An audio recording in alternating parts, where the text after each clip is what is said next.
Yes, people, we are live. It is Team Kopish and it is the Prem Panel Show. Listen, as you can see, we've got a full panel today, which means there's going to be some cooking. And you know what time it is already. So make sure you smash that like button. Do you know what I'm saying? And make sure you are locked in. So how's everyone feeling today? Everyone blessed? Well, Cass is going to be doing some cooking. Yeah. Cass is going to be doing some baking. Cass is going to do some baking, not cooking. Yeah, man. I hold tight to my new bread maker. I look when you man have to go out there and pay 150 for your King's meal and that. Yeah, I don't. I'm making fresh bread. How long? What, every morning you're going to make a fresh batch, yeah? When you get up at 4 in the afternoon, bro. I'm not joking. The whole point of it does it for you. You put the ingredients in, it does it all for you. Bakes, da da da da da. Like I want to be having the solid bread, bro. It's like better than Liverpool. Fair. All right, Cass. All right, we'll talk about Liverpool. What are you trying to say? You got more bread than the FSG owners in that? Is that what you're saying? All right, this is where we're going to start the show. This is where we're going to start the show. We're going to start it right now. I think it's the longest. But in fact, no, tell her, people.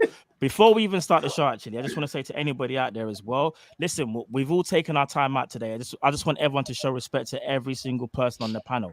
Even if you disagree with them, it's okay to disagree. We can all bounce, but I don't want to see no disrespect from nobody. You understand? So let's just keep it, you know what I mean? Keep it about football. We can have bounce and we move on. And there's only one place to start because this guy knows exactly what I'm about to talk about. So, we've all seen the headline of the show. It's all about Arsenal right now, isn't it? So, let me just say what I want to say about Arsenal. And then, Lee, we're going to come on to you first. Obviously, rightly so, you lot kind of got a bit bantered for the Man United defeat because, you know, you guys gave your excuses or so-called excuses, shall I say, as to reasons why you didn't win the game. However, you did bounce back against Brentford, and normally against a Brentford team, that's not an easy game for you. And you kind of dealt with them pretty easily as well. So, with all things considered regarding that result and bouncing back, bro, I have to ask you the question that I think is going around everybody, and whether they want to believe it or not, bro, but are Arsenal actually now considered title contenders, or do you still feel like that's a bit of a myth? Nah, for now, look, like I think we need to be a little bit more cautious with our expectations. Like I'm not gonna go too crazy with it. We did have, everyone keeps talking about, we had 2 8th place finishes, then 5th. Look, let's just get into the top 4, and I want to get into the top 4 and feel good, like be 2nd, 3rd, and just feel nice. We're in a good position right now, and let's just keep how we are now. Like we're playing good, we're playing well, and you can say that maybe Chelsea aren't playing as well as at this moment in time and picking up results.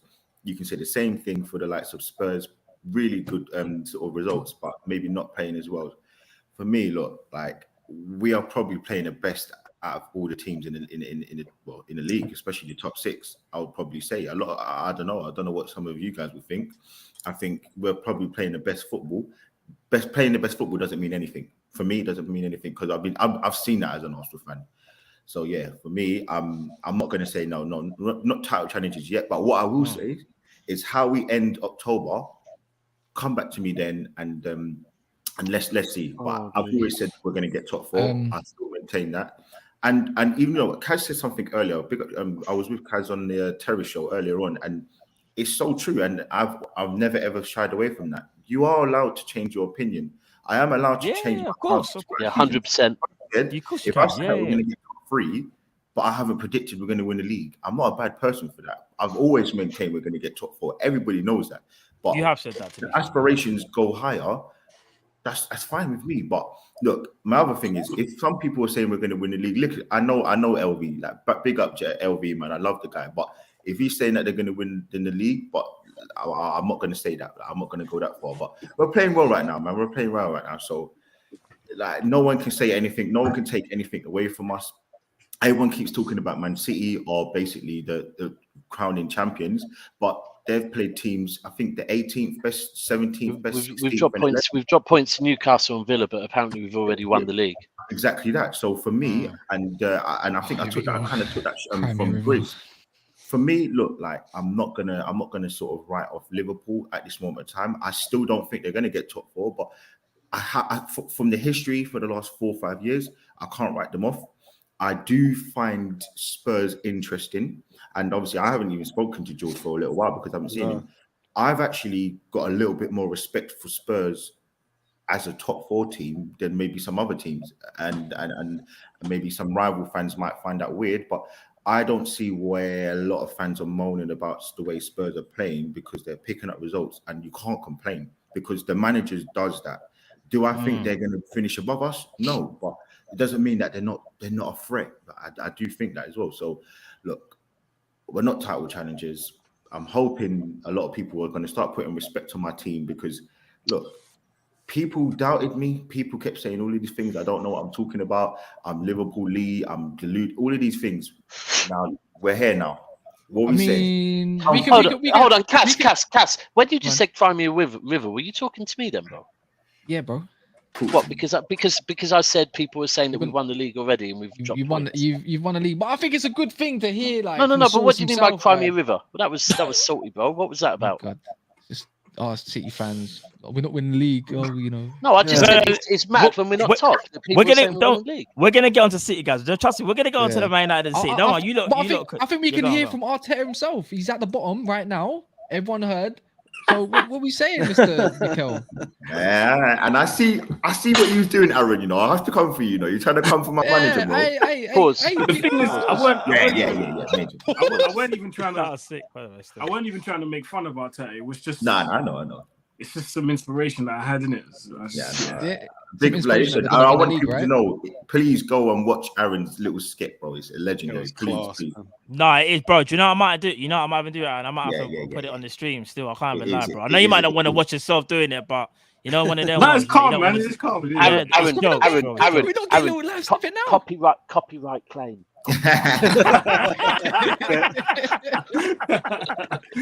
But no, do you know what? All right, so if ever, Cass, I'll start with you next, actually, because I think there's a few things I could kind of see that you wanted to rebuttal maybe Lee about. But one thing I will ask you, Cass, do you think we should be putting a little bit more respect on Arsenal? Because I think before the season started, I think everyone just thought, they should really kind of challenge at least for top 4.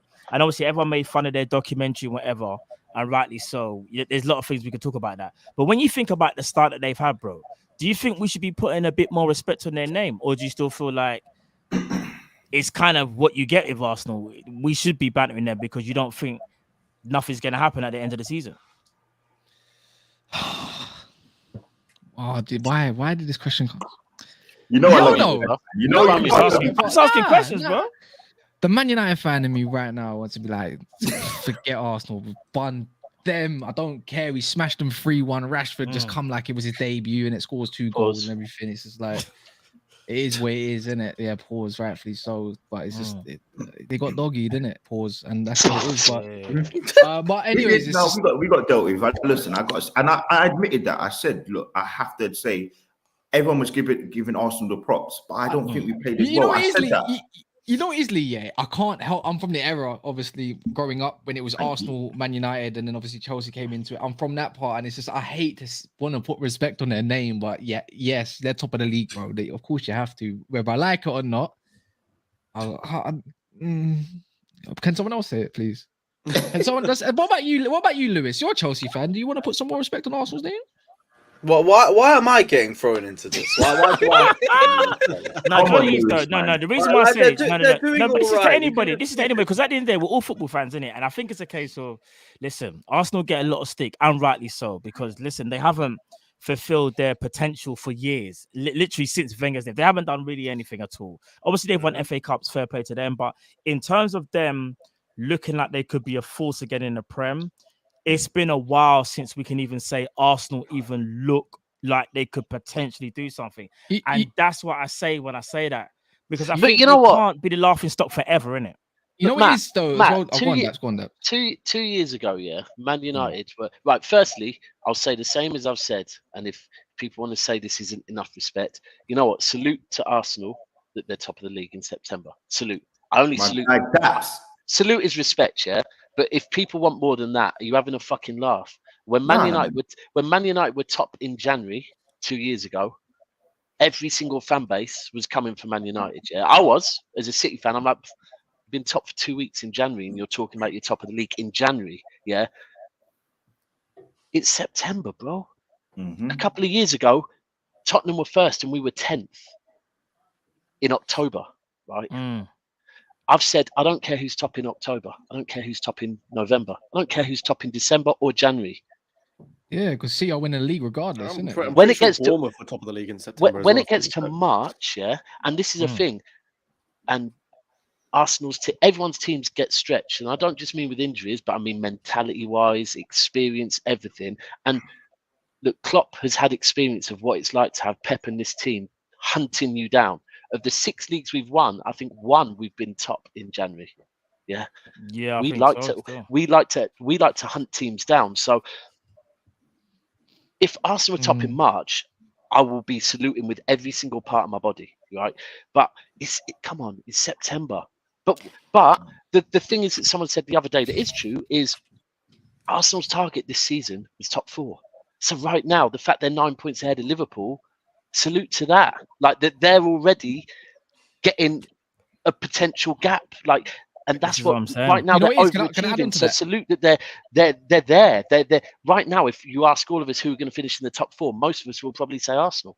You know, can I add on to that? Yeah, quickly just before someone else talks. Thank you, Daps. I needed that for someone else to explain it in more depth than I could ever do. So yeah, I think if it was any other team, we wouldn't be doing. We put more respect on the name, but it's the fact that respect Arsenal, but it's the fan base. That's it, and that's Kate. Yeah. Rightly so. Rightly so. That's it. Yeah. No, I understand that, and the reason why I said this is because listen, like you said, that it's early, innit? Everyone knows it's early, but one thing even I can acknowledge as a Liverpool fan is that they've had a good start to a season and they've got points on the board. Yeah, they could fumble the bag and drop out top 4, whatever. But the fact of the matter is, they're actually playing well. They're playing arguably some of the best. In fact, not even arguably, they are playing some of the best football in the Premier League. Alongside yourselves, I would say it's Arsenal, Man City playing the best football. And you guys actually look, in my opinion, as things stand right now, are cut above the rest. And I think a lot of us wouldn't have said that at the start of the season. And that's why I have to ask everybody. Like, I think, in my opinion, anyway, obviously I'm speaking for me, but I think Arsenal do deserve a bit more respect because I think they're showing everyone, like, at least for now, what they're about. I think also why Arsenal fans, and I think why we say like, oh, we want more respect, is because obviously we've been down in the dumps for so long. You also have to think everyone was bantering us because we were 5th. So if we're jumping from 5th and then to be in these title challenges, we feel like, or not me, but Arsenal fans may feel a little bit like it's a slap in the face that we're just being ignored and we're not being put in those levels of the Man Cities. But my thing is, why I don't agree with that is because I feel like we need to earn that. We need to earn it. And why I feel like right now we deserve respect is because we've earned the position we're in. No one's handed it to us. No one's kind of done anything other than we've performed to the level, Lee, and we've performed above for me. Lee, do you feel like you're fan? But here's the thing, I agree with you, right? Ultimately, and I have been. It's easy for me to say as a City fan, but I've always trusted this Arteta process the whole time, yeah. Because for me, it is the whole thing. Is he's had to change the mentality of a football club. That's the key, right? And that's what he's been doing. He's been changing the mentality of a football club, and now all of a sudden we're seeing this mentality come through, yeah.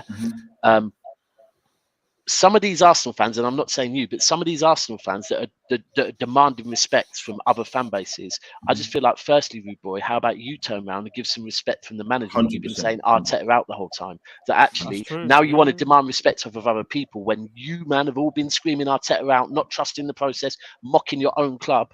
But now you're not talking about that. You're just demanding respect off of everyone else. And that's the thing. People have to respect Arteta right now because it's him that's caused this. I did a video for AFTV of Turkish today, and big up Turkish, and I basically said kind of the same thing, more along the lines big of up Turkish, man, for me, I'm more impressed. More than anything, I'm more impressed with the manager because he's not only, I feel, doing well with the players he's bought. You think of his talent ID for the last 2 seasons. All the players he's brought in, I would say, pretty much have been a success. Even the fringe players like Cedric. He's come in and done a job for the team. He's revitalized Xhaka, who for the last 6 years has been horrible for us, with every other manager. And then I think about Jesus. He wouldn't be here without Arteta. Zinchenko wouldn't be here without Arteta. So, like, for me, I'm just more impressed with him as a manager, and he's getting better with his subs. I know no one here respects him. No one thinks he's good enough. Maybe probably apart from Daps. But for me, the subs things is that he'll learn from that. That subs thing against United, he'll never do that again. My thing is, last season he was a little bit naive too many times. But if I think we've played 8 games this season, including Europa League, and I think he's had one poor performance as a manager for Arsenal, and that was the Man United game. But I've been to the Fulham game. I've seen all the other games, and he's made some really tactical sort of changes and advances in the games. Good sort of substitutes at those good times in the game. So for me, look, I'm very impressed with him as a manager, and I think for me, I'm just happy that everyone in this channel, more or less, I know we banter aside, I think you're acknowledging that, okay, look, Arsenal are playing well, and look, that's the way you want to play, man. You want to play like that. And the last thing I'm going to say to you is Saliba has made a massive difference. Bro, I was just about, that was the last thing I said about Arsenal. Like, if I come to you, George, like, obviously you're their biggest rival, but you had Romero last season, who was obviously one of the standout defenders in the league, obviously, when he came through. And then you look at, like, obviously Saliba now, like, do you think the hype is real in Saliba, or do you just kind of feel like he's just playing well and he hasn't really been tested, or do you feel like, nah, this guy's got something about him? Do you think he's the real deal potentially? I mean, he does. Like, from what we've seen so far, he does look really good. I mean, it's obviously not many games to go off just yet, but you can only base it off of what we've seen so far. Yeah, he looks like a quality centre back. But like, just on the Arsenal, like, I personally myself I've always said wait until like the fixture congestion first, because I still personally think that the Arsenal team itself, I think the first team has had major improvements and definitely looks a lot better, but I still don't quite think the squad depth is there. And obviously, given postponing the games and stuff, we're still sort of in that 1 game a week era. We're already seeing injuries coming for other teams in the league. Isak's getting injured, Patterson for Everton, like, that's just the beginning of the international break. So I'll be very intrigued to see what happens with Arsenal if maybe they get a few injuries. If Saliba, for example, like you said, if he's the one that gets injured, what impact that sort of has on the team, especially when it comes to like end of October. And I agree with, I think Lee said earlier about, we'll see come November what's really like, because obviously we've got games almost every 4 days now. So, but there's like no discredit in what they've done so far. They're top of the league. Like, there's not really much more to it, really. But it's still so early in the season. Like, you can't call anything at the moment. So. No, I agree. But, Agree. Yeah, I think for me as well, just going off what everyone's saying as well, when other teams are doing well and when other teams are kind of in a good purple patch, and they have like Romero last season, everyone was lauding him as this new messiah after 5-6 games. I think last season he only played like 24 games. 23 games. He was injured at the start, and people are putting him up to the levels of Van Dijk and all of these, and well, maybe not to that level, because I don't want to sort of put words in people's mouths, but you understand my point. They were putting him up to a level which maybe he deserved, maybe he didn't. He's a good player, no problem. But I do think last year there was like a lack of top centre backs. Yeah, but I was just going to go. Very good point, George. Very good. 24 games, and people was talking about that with Romero, and Saliba's played 7 games. That's what, like a quarter of the games already. So. Again, there needs to be a lot of respect put on him because of that. But no one's blowing any kind of wind up people's bums or whatever it is in terms of like overdoing. I don't think anyone's overdoing it. I don't. Yeah, Paul said. But like, yeah, I'm a happy man. I'm a happy man. I saw you got happy when we've been talking on Arsenal and giving them praise. I can see you're like, that's all I wanted. I'm good. That's all my head's shining. That's why I'm saying too much. Lewis, I know it's Lewis.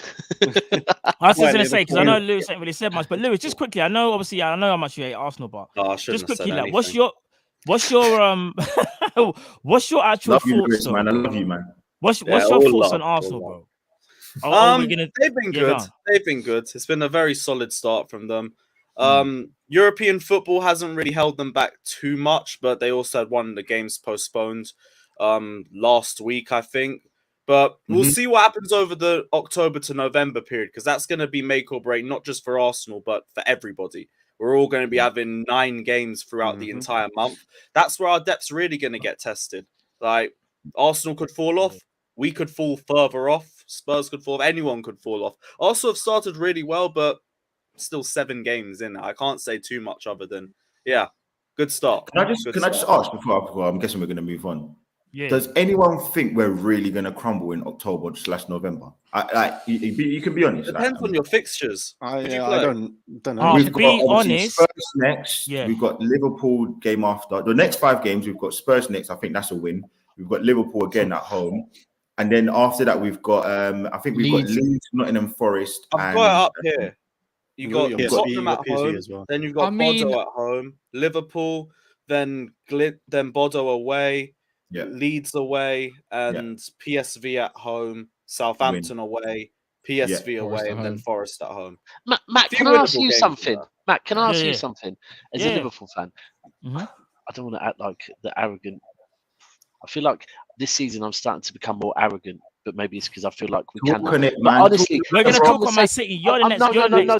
This isn't on the City, but this is on these conversations here. Yeah, I'm just like, honestly, I'm looking at when I look at my fixture list, I'm looking March to May. Until then, it's just. Do you know what it is though? Like I think that because the season is so different. I feel like this October/November is so pivotal for all of us. I agree. It's not just October. If I'm not mistaken, so it's cut you. In October, if I'm not mistaken, everyone's playing 8 or 9 games. Nine games. It's like every 7 days. That's for everybody. That's straight after the World Cup 2 is the same thing for another. Agreed. That's it goes straight into like the Christmas Boxing Day period, doesn't it? And like, and that's why I kind of feel like you have to put a statement in October, obviously before the World Cup, obviously, because you don't want to go. Everyone goes to the World Cup in like, you know what I mean, like I don't know how many points behind, and then you have to play catch up, and you know you've got the games coming thick and fast. You have to kind of put a statement, and that's why I kind of feel like even though the league won't be lost in October. Don't get twisted though. October is key for everybody because of the amount of games, and every 3 and 4 days you have to play a game, and you have to be at the optimal level. The Premier League is a flipping beast right now because everybody right now, obviously not on level playing fields. There's some teams playing a lot better than others, but I'm even looking at Spurs. Spurs are only 1 point behind Arsenal. Do you know what I mean? And not playing well either. So and not playing well, but we're gonna get onto Spurs because again, Spurs, I feel like they don't get talked about enough, which is kind of weird because they've got a world class. They do. I've got a lot to say about Spurs though. But we'll talk about Spurs. We'll talk about Spurs how we're playing all the time. Yeah, because I think when people mention Spurs, it's like, they're not really playing well. But we're gonna get onto them. But I just want to move on now to Man City, and I know Cash, you was talking about City and how the league's already wrapped up. But one thing, in fact, I'll start with. Go on. No, in this one, I'll start with you, Cash, actually. Haaland, obviously. Everyone's talking about him. He's going to break records, X, Y, and Z. But one thing I just want to say, like, do you think he could actually break the Premier League record? And not only that, bro, do you think he could... In fact, I'll just ask you that for now. Do you think he can break the Premier League record? Do you think he can do it? Yeah, of course, bro. My man's what's he got? That is it 12 goals already? I don't think any. I think in the Premier League, he's got 11, 14. Bro, it's mad to say 7 games in my man's already got 12 goals. Nobody's ever done that before. No, I think he's got 11 in the Premier League, innit? And even if he doesn't score, let's say against Man, even if he don't score against Man United or big, bro, them little teams, actually, let me not call them little. The lesser quality teams, regardless, are going to get smoked one way or another. I'm sorry, but it's going to happen. Yeah, he might have you know what's the maddest thing? I can't have one game Haaland doesn't score. That's actually, you'd call that, what's it as it called? A drought. No, you call that a drought. One game he doesn't score. But the thing is, so would he though, bro. So would he though. That's a mad thing. And you know what's mad? I think I saw him do, this is going to sound mad. I was watching the FIFA 23 Man City thing, and the way he was talking about. So did I.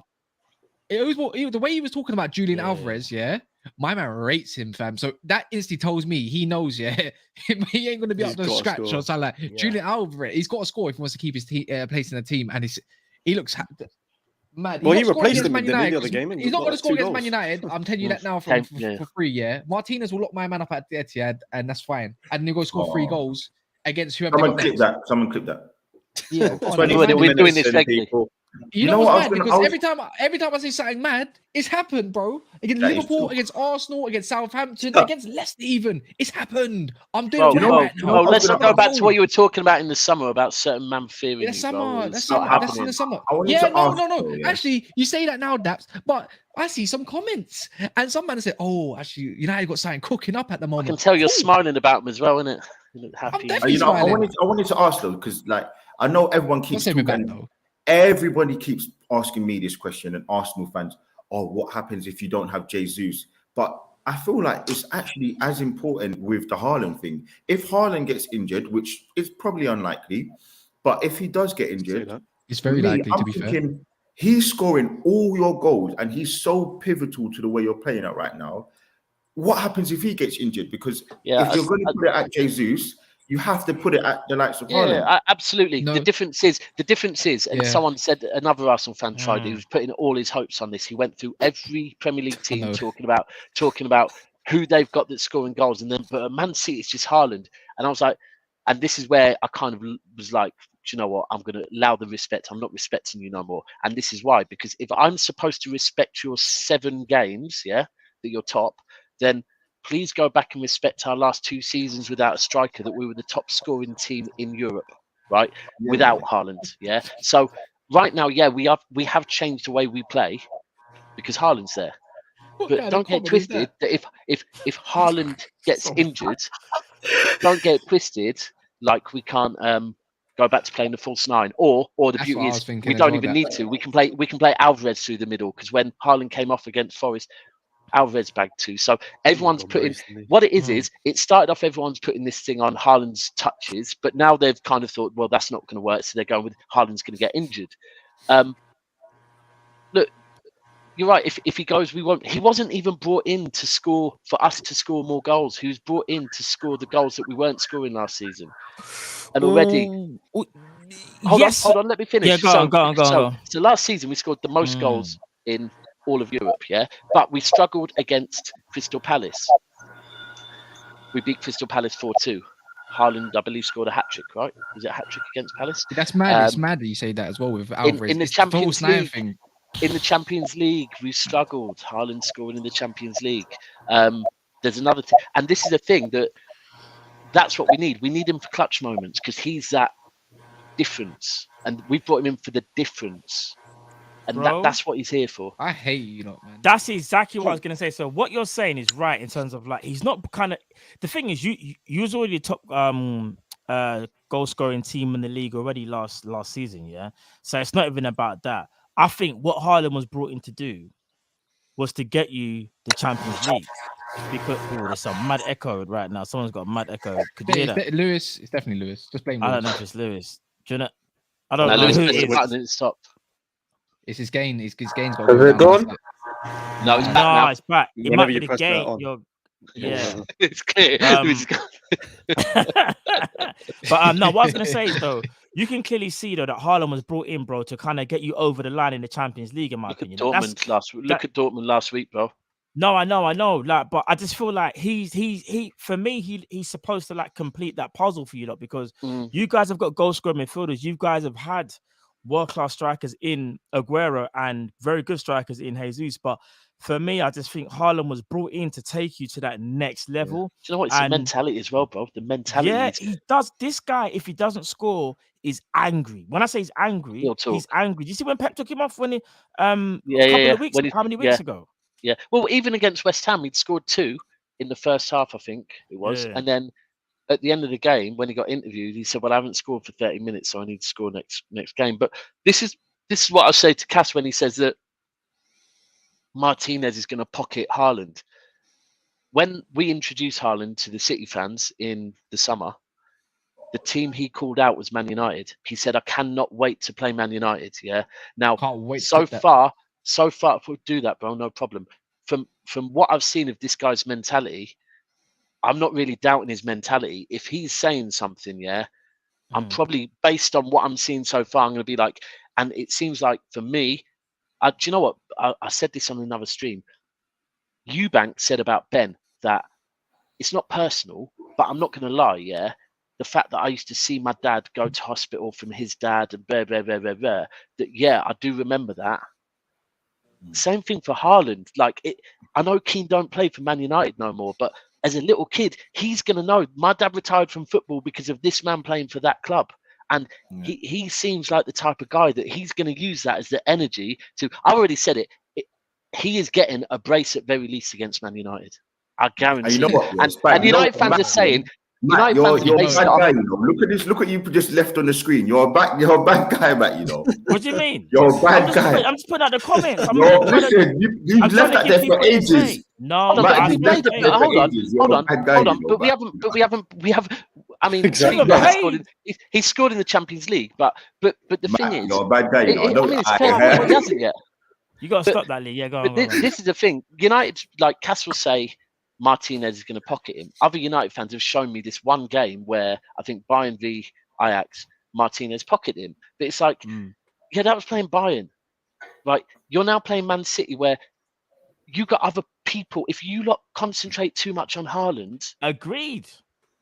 That's the difference. You're not playing. This is not Bayern Munich. This is Manchester City. Where if you concentrate on Haaland, you've got De Bruyne. Against Man United, you've got Foden. I think we're gonna lock that. I think we're gonna lock that up too. You're gonna lock up a whole team, bro. No. What I'm saying tactically, we see a lot of the chances come from the right or left hand side of Man City, where they put in a very good through ball on the right. Like you called it what they call it, the centre mid wing kind of situation. Oh yeah, because Cancelo plays on the left. That's been really poor so far. Anyway, well, he ain't been sparkling. But what's it called?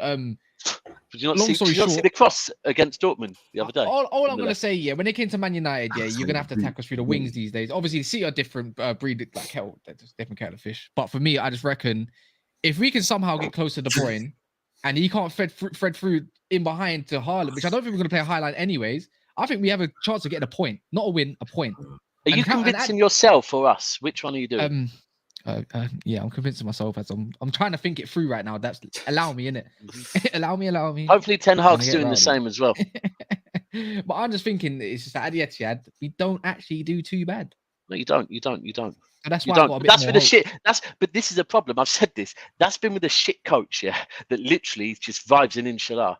Now this is actual tactics, and that's where I think it's going to be the downfall. I said it to you. I think that we will probably. I think. You lot seem to have Old Trafford bouncing a bit more. It's back a bit more to the old Trafford. So I'll actually be a bit more worried about going there than I used to because that's a playground. Is it home or away? It's away where we've kept 2 clean sheets as well. Yeah, bro, but that was under Ollie, bro. This is the thing. I don't think we played naive against you. I don't think we played naive like Arteta came to Old Trafford and he played a bit naive the way he did play against us. I don't think. And we've been. I think it was Lee questioning Ten Hag if he's going to change the way he wants to do stuff time ago, and he has. He's tweaked it. And I gave him the props. You're kind of comparing Arteta to Pep now, bro. No, but I'm just saying no, because you're at home. I'm saying for us, I'm going to say Ten Hag doesn't go away to City and does the exact same thing, thinking he can do what he's been doing, and it won't happen against Leicester and Southampton. We kept 2 clean sheets and 1-0 wins. And did you win last season? Did you win last season? Who won the fixture last season? No, we won both. We won both last season. They won both of them. I couldn't even remember. It was just dominant last year, midfield. Either way, we've seen already this season, we're seeing that City are very vulnerable in a counter-attack. Now they've got Akanji to cover that space a little bit better.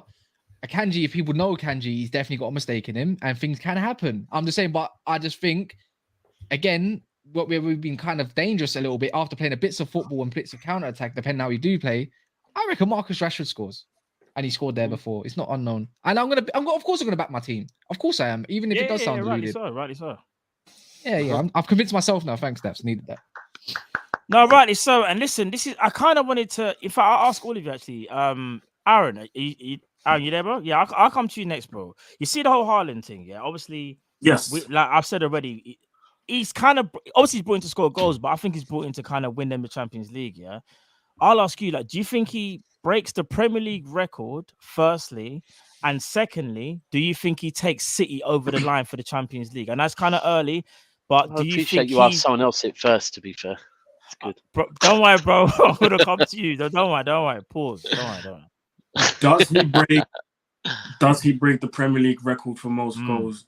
Yes. In the first season? In his first season, yes.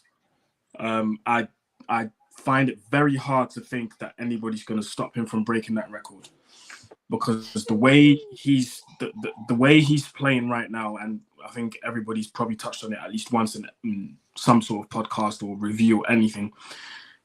He doesn't need many touches, and I think he said it himself. He doesn't care about having many touches. He wants 5 touches and 5 goals. From the moment a striker says that, you know he's on smoke. So, I just can't see him unless, obviously touch wood, unless he picks up a very bad injury which rules him out for months, which I can't see happening because the guy's in form. From the moment you're 6'2", 6'3", and you can put your leg up in the air like he did against Dortmund, I don't see him getting injured anytime soon. So he breaks the record, yes. And oh my God, does he win Man City the Champions League? That's a $1 million question. Yeah. Yeah, he can. But whether he will, it remains to be seen. It just, because you can have the best team in the world. I think we've all seen it in the Champions League. You can have the best team in the world and still, I don't know, concede like a last-minute goal and then you're out of the Champions League. And do you know what I mean? Yeah. Concede a last-minute goal in the final and yeah. Do you know the Champions League one? Get drawn to Spurs and then The Champions League one. I was about to come to George next, you know. Go on, George, go next, George. Do you know what, George? I'll ask you. In fact, George, I'll ask you this question actually. This obviously, I know you're probably going to be biased, but you see the way our Haaland just like entered the league and just showed everyone like, as things stand out, this is my league. You see, like, obviously, you look at Harry Kane for years. It's always been like Harry Kane has mainly been like the number one, along with Aguero, as the 2 kind of like best centre forwards in the league in recent seasons. Yeah.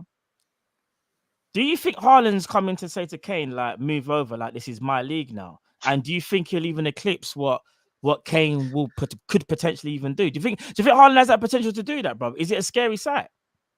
I mean, I wouldn't go so far as to say like move over, because I think Kane's going to have a 25+ goal season as well, like himself anyway, to be honest with you. But I just think Haaland's just going to smash everything. Like, I think he's just going to like. It's not even just the tap-ins, man. He's going to score all sorts of goals this season, and I think he's just that sort of unstoppable force at the moment.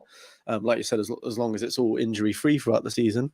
But then if you're talking like whether he's going to end up then breaking Shearer's record or if it becomes Kane's record at some point, I mean, he'll leave the league before then, I think, in my opinion. I think he will eventually he'll win everything and go to Real Madrid or something. I think he's going to stay. You know what? It's interesting watching the way his dad dad was in with the away fans last week fully. Like, there is that connection. I hear it. I think it's just more the fact that he seems like he's the kind of guy that's got to complete football. Like, I think he'll try and complete everything he can with Man City, and he'll probably be with you guys for the next at least 5 years, maybe. But then I think he might then want maybe a chance in the league, a chance here and there. I agree with you on that as well, to be fair. You know what, though? Like, for me, right, I look at it and I know it's probably going to sound quite horrible, but the fact that, unfortunately, resting his peace. It is true, Daps. Sorry, Lee. It is true, Daps.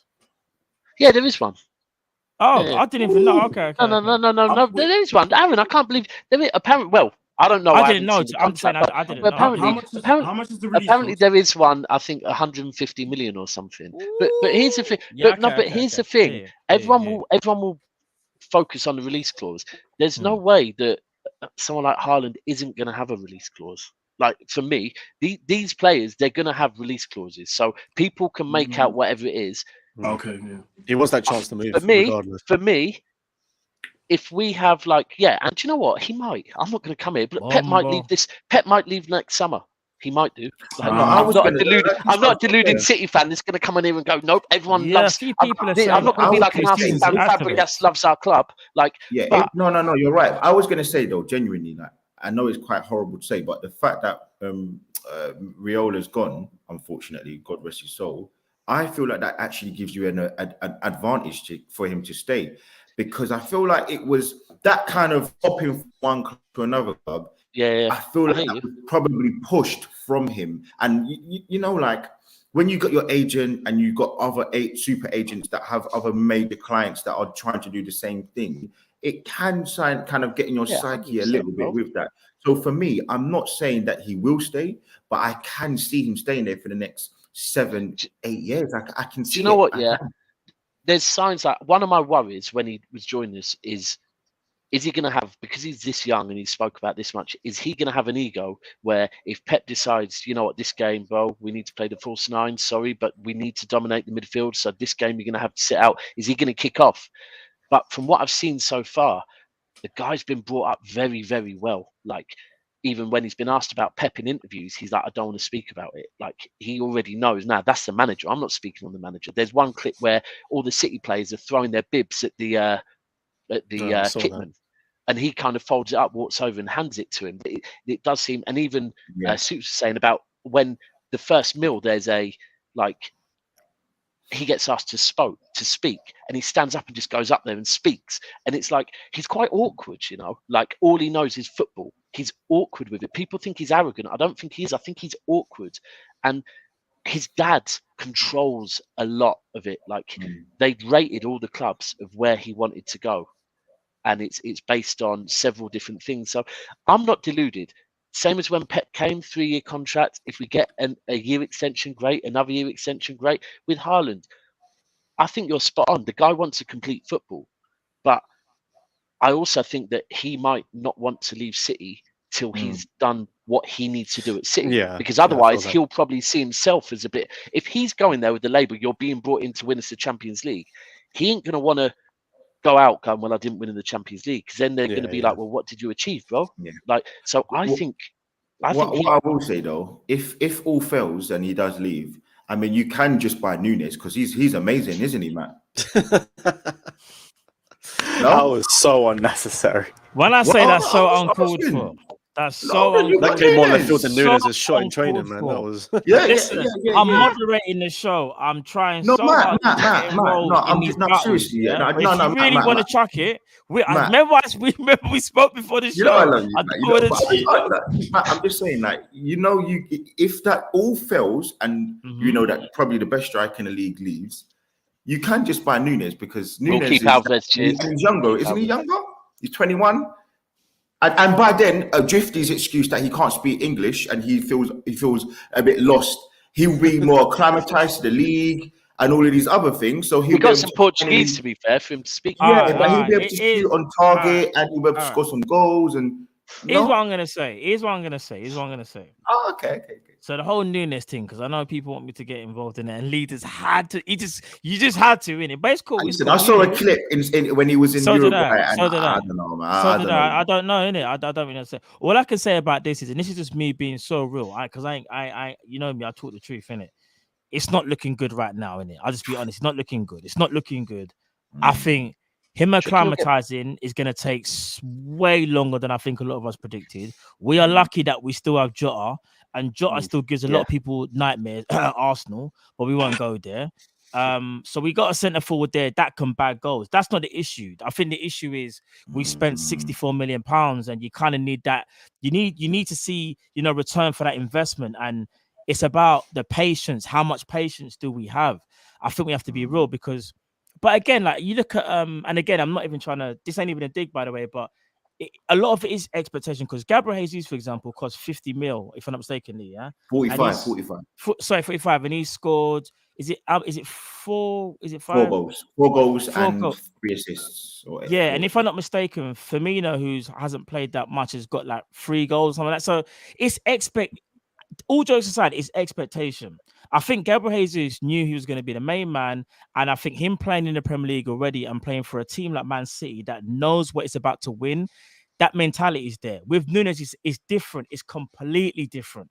So I think if we're being honest, we got to give man time. Although, like I said before, it's that patience. How long it for people like myself and people have that patience. The thing is with Nunez, yeah. But the thing is with Nunez, this is a thing. You're spot on with that patience. Like, let's give an example. Daka, 64 and I'm not saying Daka's world class or nothing, yeah. But no one expected anything from Daka first season. It was fine. First season, we don't expect nothing. The problem with Nunez, yeah, and if we deep it, has Nunez, I mean, I don't watch all Liverpool games, but he missed a few because he was suspended. Yeah. He hasn't played that great, bro. He hasn't. Right, he hasn't. cool. He hasn't played but the thing is, the problem that he has, is that last season it was City and Liverpool. So everything is comparing City and Liverpool. He's come in as a number 9. the same summer that Haaland's come in as a number 9, right? So he is being compared to Erling Haaland. Now, what Erling Haaland is doing is not normal, right? So to give Nunez a bit of slack, yeah, this is a comparison that not many young number 9s coming to the Premier League have ever had to be compared to. Like, it's a bit, I mean, I'm all for it, but it's a bit harsh, isn't it? You're comparing him to Haaland. Everyone's saying, I really don't. No, do you know what it is, Lee? I think, like, all jokes aside, I think he's only started like 2 or 3 games, yeah. And it's like, you look at, because the reason why we're even talking about him so much is literally because of the fee. Because I think if he costs, and the goal in the Community Shield when Haaland didn't score. Yeah, but you know what? You see these things. I don't, because people. No. I'm glad you said that, because what's so mad is when Haaland missed, everyone was going crazy, and I was the first person to. No, I was watching it. I was in Portugal, and I was watching it. And, Thank you. And actually, Monts was going mad, going, Haaland, come outside, and you were going, like, bro, chill out. You were actually mad. Out. You in particular were the one telling him, chill out, bro, calm down, bro. Because I knew what he was going to do. Fair, yeah, you were. The guy's an alien. He don't sleep. He don't rest. He just scores goals. That's all he does. Yeah, bro. Man just looks like he's just on a mission every time. He ain't got time for friends. He ain't got time for nothing else other than score goals. He's that striker, something that we probably ain't seen before. Like, if I'm being honest, that type of mentality at such a young age. And here's the thing as well, and I'll end it here with the Liverpool thing.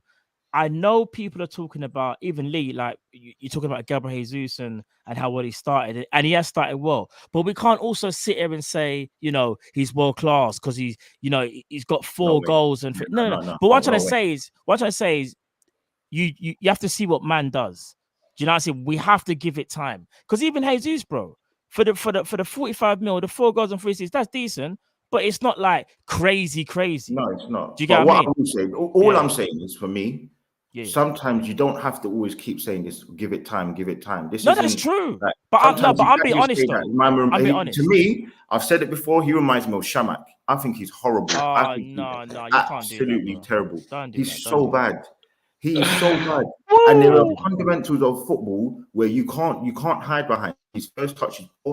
That what he did in that clip, genuinely, I feel like that is him. There isn't any hiding him. For me, he's horrible. He's a horrible footballer. And the same thing we talk about Lukaku, after years upon years upon years, the guy's 23, everyone put him up, and everyone had him up here. All of a sudden now, we need to give him time. That's why he's down here. The guy's not good enough. It's that simple. There's nothing else. People kept going on about Pepe, people about all of our players. They do this. So now the shoe's on the other foot. You're gonna have to hold that big fat L until he proves me wrong. He's Shamak. There's no excuses. That's it. Nah, he ain't Shamak. I'm not having that at all. I think he is. But to you, he is. To you, he's Shamak. It's to you. I'm taking this and I'm editing and if I'm being honest as well, and this is not me even trying to go at Arsenal, but and again, maybe it's because I started by saying, you know, put respect on Arsenal, yeah. But I'm not gonna lie. Bundle that right now, because that's how I felt the other day, bro. This is why people get annoyed with Arsenal fans, because you come out with these mad takes. Listen, like, you know, man's gonna start calling me Shamak, bro. What it is, bro. Your level of players that you've had over the years, you cannot be talking about Liverpool, Man City, even Man United, even Spurs, even Chelsea. It doesn't matter. This is what I'm saying. We're talking about Liverpool. This is the first time you lot have entered the party. The first time in how many years? See, this is what you do. This is what you do. Hold on. This is what you do. We're talking about Liverpool. You can't admit, you can't take the fact that you've got a player who's not good. So it doesn't matter about it. No, but we have different takes on it. That's all it is. We have different takes. Okay, so different takes. So no. So if that said it, it's fine. But because I'm saying it, it makes me. No, we just have different takes. Do you know what I mean? It's like when you lot said when you bought Ben White for 50 mil. In a peach. No, he didn't. He didn't, because I was gonna say this though about Arsenal, and I'm gonna leave it here as well. A man's got the same hairstyle, that kind of slicked up. Yeah, bro. Yeah, I see. I'll leave it here because I didn't want it to be a Lee versus Matt thing. But you know how it is, people. We got to defend the badge. We just got to defend the badge all the time. You think man's gonna sit here and not say nothing? All right, I'll just say this, yeah. You man thought Ben White was the savior when he was 50 M's, if I'm not mistaken. Yeah, I see Ben White get moved out of position, and man are questioning whether he actually likes the game of football. Man are comparing him now to flipping Gareth Bale. Yeah, Gabriel, I don't know what's going on with Gabriel, because within 7 games, Saliba looks better than your favored Gabriel centre back. Yeah, who's so amazing. So let's just pump the brakes. You lot are doing well. You've just entered the party, but remember, bro, you're sitting at the table with the elites. Man United done you the other day. Man City do you all the time. Pause. We beat you all the time. Pause. Spurs beat you to 4th. Pause. And Chelsea, they're always better than you. All right, then. So we'll leave it there. All right. Now we're gonna move on. You have your have your day, man. Have your day. No, we're just gonna move on. I don't want it to be Liverpool versus Man United. You got 4 more years of Nunez. Do you know what I mean? Nunez up front, man. But yeah, we move. All right. So next, we're gonna talk about. Who should we talk about, man? You know, we'll go to Spurs actually, because Spurs underrated. I feel. I think Arsenal have been getting a lot of headlines. Yeah, no. Bro, I have to be real, because Arsenal get a lot of headlines because they're top of the table. But what some people are forgetting, I say some people, is that you guys are only 1 point behind. So, bro, do you think it's a little bit disrespectful that you're not getting this kind of same praise as them just because you're 1 point behind? Like, do you feel like people should be speaking more about Spurs? And you haven't played well, but bro, you're 1 point behind. Like, talk to me, bro. How do you actually feel about the conversations with Spurs and even in the media as well? You don't really get a lot of praise, in my opinion. I don't necessarily care in terms of like what people say. I actually prefer when they try and make us up, because that's when inevitably things go downhill. I'd rather be the underdogs in any sort of story. So I don't care for that, but I do think that people will start to see what Spurs are seriously about, because I think that's what we've been missing a lot, really, to be honest with you. Because what's happening, in my opinion, with like Arteta and Arsenal, it's almost like a direct reflection of what we had with Poch. It's like a sort of inexperienced manager, plays amazing football, but with like a young squad, not a very deep quality squad, and they perform well, but they don't necessarily get over the line in terms of winning things. Whereas this time, I think Conte has just completely changed the mentality of all the players that we've got and brought in the same that sort of mentality of player as well. Where the fact that all of our first 5 games that we had lost last year, and we've managed to go unbeaten so far. But to be honest with you, unbeaten's not. I'd rather lose 1 game and then win the 3. Sorry, George, just to confirm, not your first 5 games. You played us first game of the season and beat us, didn't you? No, I mean as in the fixtures that we had first 5 this year. Sorry, because like we played Chelsea. You got that one out the way. Year, Chelsea, Southampton, the City win. like even the likes of Southampton, Wolves, and whatever we lost last year, but we managed to like win most of them. So we are doing much better. I still don't think the team's perfect or near there yet.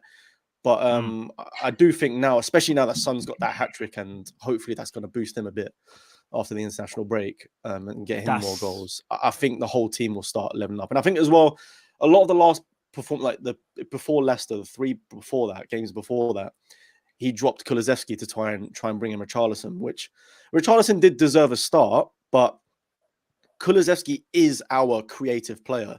There's always a lot of talk with Spurs about not having a creative midfield. We could have done with Eriksen and Maddison, and I wanted us to sign Maddison personally, but in terms of the system we're playing right now, Kulusevski is that creative attacking player, but he's just doing it from the right wing. That ball he played to Kane at the back post, that is a trademark Kulusevski ball where we've scored so many goals, cutting on his left, either ball to the back post or he's scoring himself. So I think he's like pivotal to our team. I think he's going to have an unbelievable season. And I'm also like we'll see where we're at the end of October, because I think trying to balance the Champions League in these games, especially with like playing Arsenal away, which is tough. I want to see where we're at after that, because every 4 days is not easy for any of the teams in the league. So and also I just want to kind of talk about as well, like about Son, because I think it's either last week or a couple weeks before, a lot of people that had strong opinions about Son, saying he's good. So obviously saying he's world class, but maybe not elite. He's a streaky player. Like he was. I mean, some people were just saying, he's just not the guy that people think he is. Like, I think him, for me, obviously scoring on the weekend or your last game and scoring like the 3 goals was kind of an emphatic way of him kind of showing people like, right, like I'm about this life and my season starts now. Like, would you agree with that? And do you also feel like as well, like he kind of, like he was getting a bit disrespected, Son, and as you said, like the season just started. Do you think that was obviously the right way to kind of show everyone, right? Yeah, I think for sure, and I think as well. I think a lot of people jump on really early, bearing in mind the sort of season he had last year, and we've seen it from Son every single year. He always has a period or a patch where he might not score something like as many goals, or he blanks here and there, but he always comes through. and then we'll go on a hot streak. So I think he's going to score a load of goals this month because I think that's just what he's like. Now he's got that hat trick. He's going to have that mentality and belief. And we saw like in that game, you can see he's visibly just in a mood, and like he knew that he wasn't. Is he going to help you beat us though, George? Is he going to help you? Is he going to help you beat us? I think he'll help us to at least a draw in that game. I'm not saying too much about that game because we don't have a good record at the Emirates, regardless of how we play. Like we've had seasons where we've had an amazing one up to it. New mindset, but you don't think you're going to beat us? As long as we don't lose, that's all I care about. As long as we don't lose, the draw I'll take away. That's poor. That's poor from the guy that you bought in to win. Yeah, you bought in to win to change this mindset. I don't see any difference because you went to Chelsea and you said the same thing. You're coming to Arsenal now. You're saying the same thing. Yes, you got a decent result against Chelsea, luckily, but for me, like it's not good enough. It's poor for me. But anyway. It's still doing better than where you've been at before. Like you got to realize like where you are and the fact that just historically us playing at Emirates, it's not good. So we need to just not lose that game no matter what, and still just progress to the next point. Because at the end of the day, it does like. The form goes out in those sort of matches, and it is a rival. It is away from home. We got battered away last year on that shitty Nuno ball that I couldn't stand for the life of me. So I think we've got the ability to do it. But there's no denying you guys are playing well. So I think I can tell you now, George. Take advantage of your high line. I can tell you now, George. Please empty your bank account and do what Jiffy does. You're talking about Leeds here. Bet against Spurs. You are not winning that game. You are losing. You don't. We don't even draw games. We always beat you. It happens. People clip this up. The way you plays into our hands massively, and I'm actually. But George, I can guarantee you. You know what it is. When we're at home, the intensity rises. Even if the same thing will happen to you, essentially what happened to us at your ground, you know what happens. The crowd gets involved. You man can't handle it. You crumble, the pressure, all of that at the Emirates, it happens. Everyone says we have no fans, or we say we don't make any noise. You're going to see this season, and I'm telling you, people, if you want to win easy money, but it was the same as Chelsea. It's the same as Chelsea. Top of the league, you know. I think Lewis will say that as well. I think Lewis will say we're better than Chelsea at this current moment. We're better than Chelsea. My point is, we have a worse record away at Chelsea than we do with anyone else. Lewis, just respond to that. You got to respond to that. You won one game in 26. I rebuke all previous statements. We have the worst record against Chelsea. By Lee. Sorry. No. The previous Chelsea. That was my point. Is that we've had the worst record against Chelsea away, and we still managed to come back and get a result at that game, a much needed result. And I think it's the same thing with Arsenal. That's why I'm saying it's not. I'm not saying it's a guaranteed win or anything because you guys are playing well, but we just need to. No. You said you're getting a point. You're doing me a discredit by saying that to me. I think that's disrespectful. You're not. This is why Arsenal fans need to be slapped the fuck down. What does that like? What does that even mean? Like you're just saying stuff at this point. Like, this is why to not lose you. No, it's on us, bro. It's on us. I think it's on you, man. That doesn't even make sense. No, I'll tell you what it means. Now we need to as well. To be fair, I'll tell you what it means. It means that you're not getting the point. You just said that you're going to get at least a point. I think that's what you said at the Emirates. Yeah. I said I think we can get at least a point. Yeah, and I've said to me it's disrespectful to say that because you aren't getting a point. You're not. It's not happening. So for me, it's a bit like you against us usually, Lee, right? Yeah. The same thing Man City have done to us in the last 6 years. And this season, by the way. Well, I've got a counter argument, and Lee, because we want to say, are we going to like put respect on Arsenal and stuff like this? And it's like we're all thinking about the past stuff, this, that, and the other. It's different this season. So what? It's not, but Spurs aren't different, though. In my opinion, I don't. Same thing. I've literally just explained how we've been completely different to the previous. But it's the same thing when Arsenal haven't won. Let him land. Let Cass land. Yeah, sorry. Same thing. I think you might have said this is like, was it Souls? It might have been Souls, to be fair. You said things can change. United, obviously, you only beat us once in 17 years now. Who says that Spurs can't go and do that and make a change because they made a change this season? Because for me, as I've explained, I think we're playing a better football. We're at home, so it's not like a Man United and where we could stick our chest out and say that we will be dominant than you because I feel that we're more advanced in our sort of process. I genuinely believe that Spurs are. If you look at the metrics, there's more than one way to play football, and like every season is proven. Let me give you because what you want is facts. If you look at the metrics, if you look at the statistics, if you look at everything, what Spurs are currently doing, and it's actually true. It's not me making anything up. It's very, very unique. I don't think it's ever been done how they're getting battered in most games, especially even looking at Leicester game. I think Leicester had 60-something% possession. They had like 8 shots in the first half. Spurs were horrible. Look and at the shots, though. Everyone loves to bring up the shots against Spurs, though. Like, and they're playing into our hands. They're terrible shots. The effort's from miles away. Let me finish. Carry on. I'm giving you one example. I can go through most of your games. I'll go to the Chelsea game. You got absolutely battered. There have been multiple games this season. Still didn't lose. Maybe. Wait, Lewis. George, my point I'm trying to say to you. Lewis is like, what did I done? No. Rent free, you know. Rent free. My point is that if you look at the statistics and you look at the actual stats, you look at all the metrics for Spurs and what they're doing, it's very unique what they're doing right now. And they're not getting away by luck, because I've given you a credit. I'm going to read out the supers in a bit, people. But you have to say that at the same time, that against a quality team, and now I'm not saying Chelsea aren't, but against a quality team that attack, defense, and midfield all in one, you're not going to do the same things that you've done against. Lee, is that what you're calling Arsenal now? You are fully there, and you are back. Arsenal are back fully. What happened against No. Currently, in our form with our first 11, yeah, we seem to be functioning as a good team. Yeah, we will beat most teams, I believe. Yeah.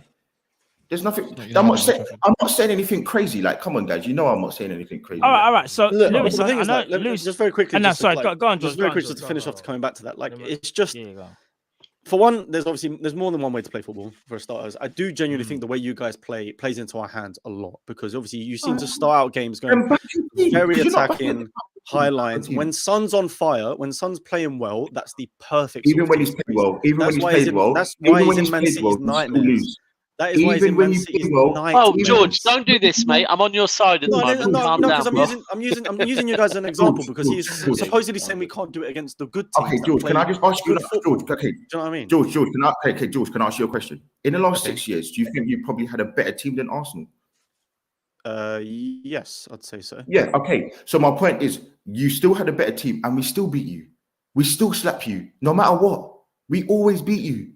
Yeah, but then you're feeding back to my point. We've had a better team because under the Pochettino, we're playing pretty football, which doesn't necessarily win you games all the time. Having possession all the time doesn't win you anything. You need to be. I'll leave it there. I'll see you at the Emirates. Your thing about us I'll being see unique. You at the Emirates. I'll see you at the Emirates. Your thing about us being unique is because we have two of the most clinical footballers in the world.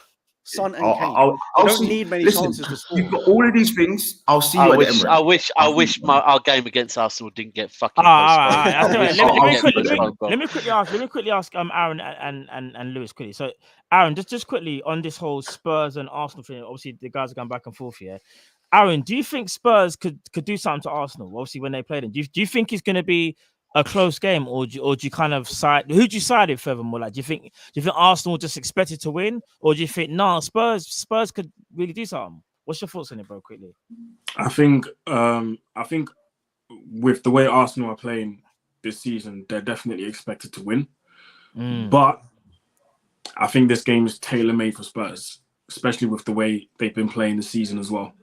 Arsenal are definitely going to have all the possession. They're going to have a lot of the ball. They're going to try and create chances by the way they've been playing the whole season, but those counter-attacks they can hurt. They can hurt. So it's going to be up to Arsenal to really be careful, because last season it might have been Son and Kane. This season it's Son, Kane, Kulu, Richarlison. So you have to be careful there. Do you know what I mean? So I think listen, I'll tell you. Wait. Let me. I'm gonna say 3-4-1. It's gonna be easy. Watch. All right. I guarantee you. Listen. Lewis. I'm always right as well. You don't know this. I'm always right, man. I'm always right. I think it'll be a lot closer than Arsenal fans think. That's what I think. No, fair play. Spurs, no matter what, they always crumble. They always crumble at our brands. Always. We're gonna see. We're gonna find out. And Lewis, just quickly before I'm gonna go to you before we move on to the next topic. Lewis, again, like, what's your thoughts on it, bro? I know you hate both teams, but like, both teams obviously are playing well, but Arsenal playing obviously you arguably say a bit of football, but Spurs are still grinding out the results. And in my opinion, that can be a bit scarier. A team that's not playing well, that's still getting the results. They haven't hit top form. Like, if every man here watched Dragon Ball Z, these man haven't gone hyperbolic time chamber yet. Spurs, they haven't done anything. That's why I think people are kind of sleeping on Spurs a bit. What's your thoughts on it, bro? Yeah, I agree. Like we haven't even. I don't think anyone's even said it yet, but Spurs are still unbeaten in the league this season, and it is only a points difference. I think they've just scored more goals as well. They're flying under the radar because they're not really playing as beautiful as the likes of Arsenal, but that is Conte all over, which is why I do think like North London derby games is like home team advantage. Like the away side never really wins them, whether it's White Hart Lane or whether it's at the Emirates. But I do think Conte is going to make it a lot harder than what you've seen in previous years. I know we said it was going to be tight last year, and then fucking Nuno got bent over in 45 minutes. I don't think it'll be anything like that. Probably be lucky if you see 2 goals in that game. Could go either way, but I think it'd be very tight on either side. I think both teams would be reassured defensively, and it's just about who takes their chances. But yeah, I don't expect to see a lot of goals in that game, but I can't tell you who would win. No, fair play. All right, I'm going to read out the super chats and we're going to move on to the next topic still. All right, so Mr. Dare Drifty says, if Tsimikas leaves in 2023, Klopp, pack your bags. Raw. That's what you're saying about what is that Klopp out? My Greek brethren. He's saying if Tsimikas leaves, then people are apparently really not happy. Well, nothing's been said yet, but I mean, some people are just thinking that because Klopp doesn't play him enough, maybe he might leave. But that's a big comment still. I can't even lie. Sam Max Legend says, every time Lee makes a bold Arsenal claim or drive against LFC, Kopish should play Robert De Niro clip from The Untouchables. You want to do it now? You got nothing. Nothing, you punk. All lovely. That's a great movie, by the way. It's a great movie. Bro, sick movie. 975 Jammer, big itself, bro. It says Nunez has played 176 minutes, 1 goal, 1 assist in the Premier League. So I think people just trying to add context to the league because obviously you came out with a big take regarding Nunez. But yeah, what's that, Joe? Sorry? What? Well, one of them was a bad touch, so I'm just. Liverpool fans love to do this. They do it. Salah, they do it. It's shameless. It's shameless. It's nasty, man. It's shameless. I'm really not going to. Liverpool top man says, off topic on Dele Alli. What's happened? I'm halfway back. No way. Nope. Back. Done. Not from where he is. He's done out here, man. I'm not gonna lie. New range landed on Boohoo's real soon. You know, it's just the Liverpool 12 man. It's just the Spurs thing, man. It's just the Spurs thing. No way. Being one of the best English youngsters. Yeah, no, cool. I know. And then not doing nothing. Add that part in. He listened too much to the Chelsea boys. He has. Right, 25_96. Big itself, bro. He says, Gunnerly, I'm a gooner, but let's stay humble, my guy. Arsenal fans are never humble, so that's never. Just quickly, I thought. Remember, you said you was moving in silence? Remember? Did you say that? We're moving in silence. No, hold on, no. It's in North London. You man are not moving in silence, bro. You lot of shit. You lot of shit at hide and seek. You men are moving like that drunk guy that's trying to sneak back into the yard and you're just knocking over everything. That's what you man are doing right now. I don't. Nice. Do you man remember, when it might have been like 1 o'clock in the morning, your parents are sleeping or something like that, and you want to get food or something or heat something up, and you know facts, if you do one loud noise, one of them are coming up and they're gonna beat you or something like that, or they're gonna scream at you or something. That's who you, man. You never move in silence. Maybe they hide and seek with a high-vis jacket. Facts, bro. That's what they do. Anytime you move in silence, rain, storm, anything, sunshine, I will never ever back down from the North London derby, and it will never happen. Wait. Nah, you're calling out more than North London today, bro. No. Everyone's on you now. Everyone is on you, bro. Trust me. One sec. So what happens when if you lose to Tottenham, or whatever? Let's just say you did.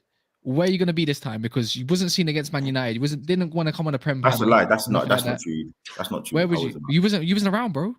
I'm always around, bro. It was the only time you were moving in silence, to be fair. Yeah, actually, you're right. Yeah, because you never made it to the show, Lee, if I'm not mistaken. Yeah, bro. I had commitments with the babes, bro. I can't help that, bro. He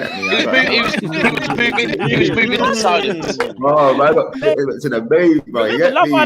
Remember Love Island finished, you know? Remember that Love Island done? Listen, Love Island might be finished, but not in my yard. You get me? Like, man, I have to still regulate and do my thing. You get me? Come on, man. I have to still make sure that I'm still doing my little chats and my little. I got a text, you know them way there, like, all of that. All of that, bro. Right, jokes. All right, so Lee's definitely not moving in silence. I think we can definitely put that one to bed. And last but not least, Paul 2011 says Gunilly thinks Nunez is rubbish because he believes everything is decided after 7 games. Congrats on your Premier League title, bro. You know what? Is it going to be gold? Thank you. By the way. Thank you. I was going to say, but I'm just upset it's not gold. That's all. But thanks. But yeah, JD says Lee went goals. Yeah, but I'm not gonna. After that Man United, you did kind of go goals though. Still, I can't even lie. Listen, bro, man's got commitments with the babes. Man, Holiday, you still. I said, Lee, you make it. It's like, you know what? I don't think I could make it. I can't make that one still. Bro. I hear that. I was a small spoon that night with the missus. I ain't gonna lie to you. Bro. Whoa. Bro. It is what it is, bro.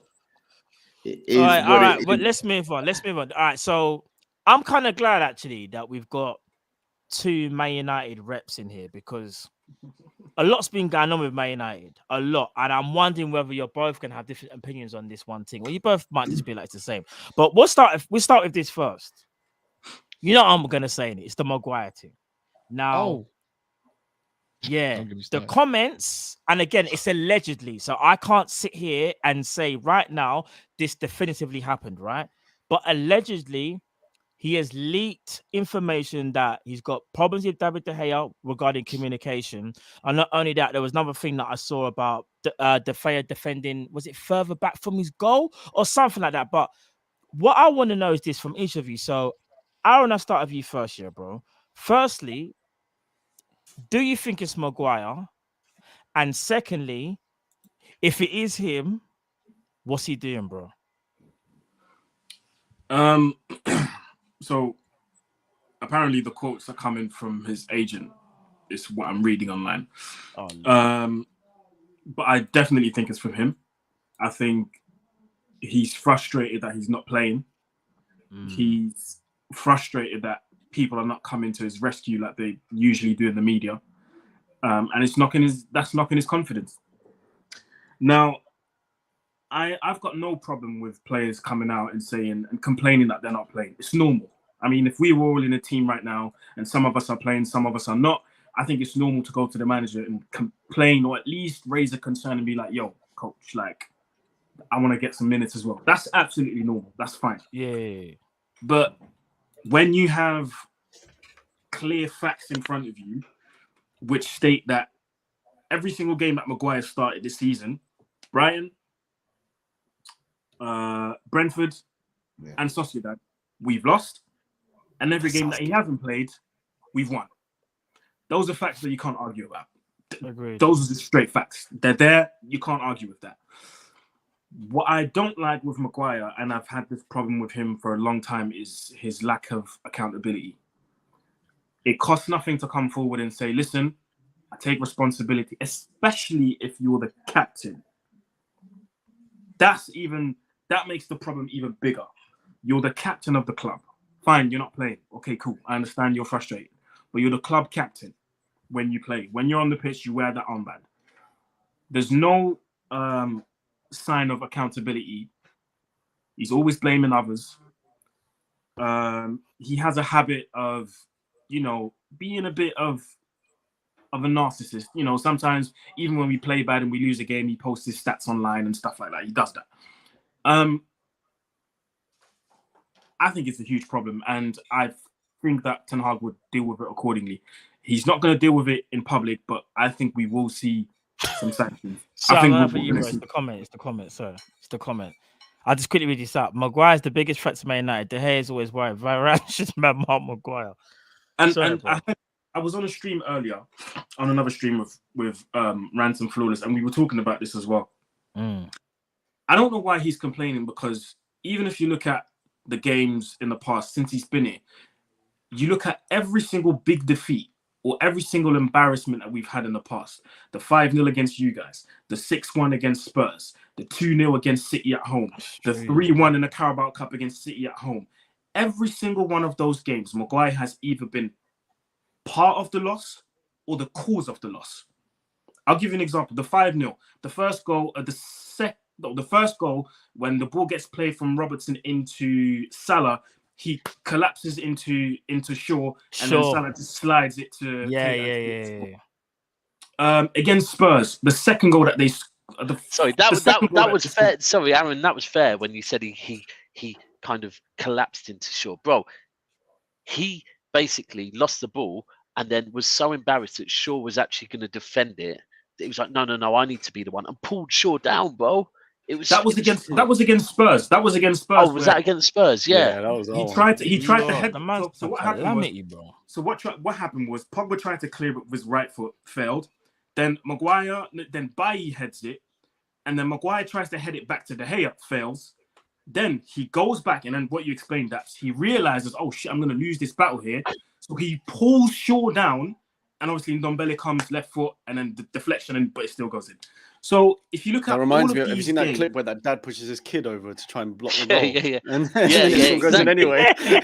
So how dare you defend my mistake? I'll defend my own mistake, and then doesn't defend his mistake. It's a madness. There's another game that I'm thinking of. Two other games I'm thinking of. The 4-2 that we lost away to Leicester City.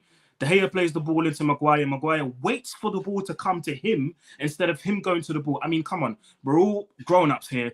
We've been taught this kind of stuff when we were kids. Yeah. You have to go towards the ball. You have to go towards the ball. Yeah. That's schoolboy stuff. He waits for the ball to come to him. Iheanacho intercepts, plays the ball to Tielemans. Tielemans chips it over De Gea. It's 1-0. Burnley away. He gets twisted inside out by Weghorst. With all due respect, like, there are so many examples where even if I was a Maguire stan, you just cannot defend it. And in the words of Roy Keane himself, they try to give him good PR, but they can't, because you just can't defend what he's doing. The PR. And again, you just can't defend it. I'd even say, especially after, here's the thing. So when you're signing for that world record fee, obviously there was a lot of expectation that goes along with it, and rightly so, because it's a world record fee for a defender. Yeah. But obviously, what he showed at Leicester, I think quite a few people were saying, "No, do you know, even if he's not the best defender, he'll improve Man United." But like you've just said, I think even just from an outsider, obviously from a rival, like, if I'm just being completely honest, he just looks like the shirt weighs too heavy on him. And I think even the whole thing that happened when he went abroad and all that stuff, like you said, the PR thing, again, if that's anybody else, maybe it's a different story. I'm actually still surprised he's still the captain. So, Cass, I'll come to you next, and I'm going to come back to you again, Aaron, in a minute. Yeah. Cass. So, can I? Yeah, sorry, go on, finish your point, and I go to Cass. Before you go to Cass, sorry. I'm just going to finish off by saying this. I've got no problem with a player being bad. It happens. A player can be bad. Yeah. But there's a difference between a player being bad and showing willingness to learn, and a player being bad but still having that arrogance and being like, I'm still the man. Like, I think we all remember the quotes that came out when Maguire was like, there's a reason why I'm starting for Man United in England. Bro, read the room, man. That was the one for me. You know what? Because before that, there was a point where I almost believed the media's spin on it, and thought, you know what? And then when I heard him say that, I thought, nah, fuck this guy's arrogant. And now the thing about De Gea, and if you go back to, the early days picture of Maguire leaning on the fence, and everyone was quoting it like what he was, I scored for England and stuff like that, how arrogant he looks. That you can tell the guy's just like, again, when he got arrested abroad, and it was like, apparently he was being a bit arrogant. Now we all know now this guy's just an arrogant prick, man. I'm sorry. How he's still got the armband, I do not know. I think that's the biggest thing for me. Cass, I want to come to you next. So I know, Cass, obviously as well, you probably got a lot to say on it as well, bro. I just want to get your thoughts on it, because obviously I don't know whether you laughing. I don't know whether now. I don't know whether you whether you sided everything that Aaron said, or you have a kind of a different opinion in it. But what's your thoughts on the whole, like, the stuff coming out, like, in terms of, the leaks of him saying he don't get along with De Gea, the communication again and whatever. But your whole thing on Harry Maguire, bro, is it just a mess right now, or do you feel like, nah, do you know what, it's a bit unfair here? Like, is there another side to it where maybe we're missing? He's a jealous man. Let's put it like that. He's hating that we're keeping all these stats are coming out without him in the lineup. It's facts, and his family can't take it either. Obviously, they'll probably all square heads at that. But what's it called? The best thing I can't even think of. I can't even think of my man's actual good qualities. Yeah, he can ping a ball. Yeah, he can do a little bit of this. He's really rubbish at reading a game. He's got no agility. I can't lie. I think my reading the game is much better than Maguire's, and I'm being dead serious at football. Like I'm being dead serious. One of my best qualities is reading the game. And I'm not joking. I think I can read the game much better. Just because he's a professional footballer don't mean nothing. He just can't. Again, it's like he can't read the room. He can't read the room on the pitch. He can't even he doesn't even left and right. He sucks. You know, the best, his best quality is punching man up in Greece, fam. He should have stayed locked up. Honestly, that would have been the best thing for Man United. Because you know what? What? It's the truth. Bro, it's the truth. He sucks ass. Like, honestly, pause. Like, but it's just he's just no good. Like, he's good in a low block. He's good in a back three low block with England. International football is a little bit slower, so it probably suits him a little bit more as well. So it's just go back to Leicester, go to somewhere like it's progressive football don't suit you, man. Like, well, him, shall I say? So I've never been a big fan of Maguire. He's better than Phil Jones? Do you think he's better than Phil Jones? No, he's not. No. Phil He's Jones not better came than on Phil Jones. No, I'm being dead serious. Bro, Maguire is No. Listen, Phil Jones' he's one better than Phil performance Jones. yesterday was Cass was right. Phil Jones' one performance last year was United's best defensive performance of the season. Cass was right. No. You man, just quickly, You know why Cass? You know why Cass was right. You know why Cass was right, because remember what I said about a player not being good enough, but acknowledge that he's not good enough and showing the willingness to learn. Phil Jones has that. You can take Phil Jones, pull him to the side and tell him, yo, you need to do X, Y, Z. And he'll be like, okay, cool, I'll do that. He knows that he's not good, but what he's good at, he will show it and just put 100% in it. Bro, we've all seen Phil Jones put in the craziest tackles with his head, with his bum, with his whatever. He knows he's good at that. I'm being serious. Yeah, Phil Jones is better than him. Of course, he's better than him. You come in for one game against Wolves and he put in a great performance out of nowhere. I'm not saying he should be starting, but that's how dead Maguire is. Like, I'm not joking. It's just that's mad still because you're all Nah, there's so much wrong with this man. He lost my respect. Yeah, when I first ever featured for Never a Foul or Trafford Tunnel, should I say it like that? I was on. Don't worry, I'm finding it. Oh wow. Anyway, yeah, I was calling him a pussy and everything. This is before the days and everything. He didn't back. You said come back. Your exact words were, and it was come back and back your boy. He didn't back Shaw. I can't remember what it was for. To be fair, it was during the game, obviously, and he just didn't back Shaw, and that absolutely got on my nerves. I'm a guy that he's the worst Manchester United captain in history, worse than Ashley Young, worst of the worst. He thinks he's better than he is. You know what it is, yeah? So his family are gassing him up so much, yeah. It's like this year. I don't know what they were doing when he was a kid. It's like, if your daughter sucks at singing, bro, or your son sucks at singing, are you gonna keep telling them when they're growing up, oh yeah, you're good, keep going. No, bro, you gotta be real with them. Like, you know what? I'm gonna be constructive about it. You're not actually that good. Like, I think let's go find something else that you could be telling that. One of those things he's not really telling that is football, bro. Like, he's just an average baller. You can make it, but you're not all that, man. Like, be honest. Like, there's no self-criticism. Where is it? Getting older throughout his life, putting gas in his head. The England Euro thing is the thing that gassed my man's head. Just quickly, Lewis, I'm gonna come to you, but just quickly, I was gonna ask you just quickly, yeah. Do you think the back three tax is a real thing? Because I'll say this just quickly. Yes. We know he's nowhere near the level where you guys need him to be. For Man United, but do you think if you played in the back three, I'm gonna have to let me pause you right there. I am not building a team around Maguire just to suit Maguire's abilities. He's a defender. Like, he's not Thiago Silva, respective to Chelsea. He ain't got the legs, but Thiago Silva's got qualities that can bring out Thiago Silva's a legend. One of the best ever Maguire, to do it, bro. That's Maguire not in a back three. We play back threes. He still sucks. So what now? But anyways, it's just there's no system with it with the coaches that we've had. He might look good under Mourinho, to be fair, but he was never there. Chris Smalling, and evidently Tottenham. Eric Dyer looks good. He's actually shit. So it's just, and now he looked decent under Conte because of the back three tax. Of course, there's a back three tax. It's always going to be relevant, but the system works for players like Dyer, Lenglet, and so forth. So big up Conte on that note. If we try to do it, it's all a shit show. Trust me, because this guy, I told you now, you lot, please tell me how do I put this? It's a bit like Mason Mount, isn't it? It's man just saying Connor Cody's better. Is this a true? It's good at everything. Cody better? Yes. You know what?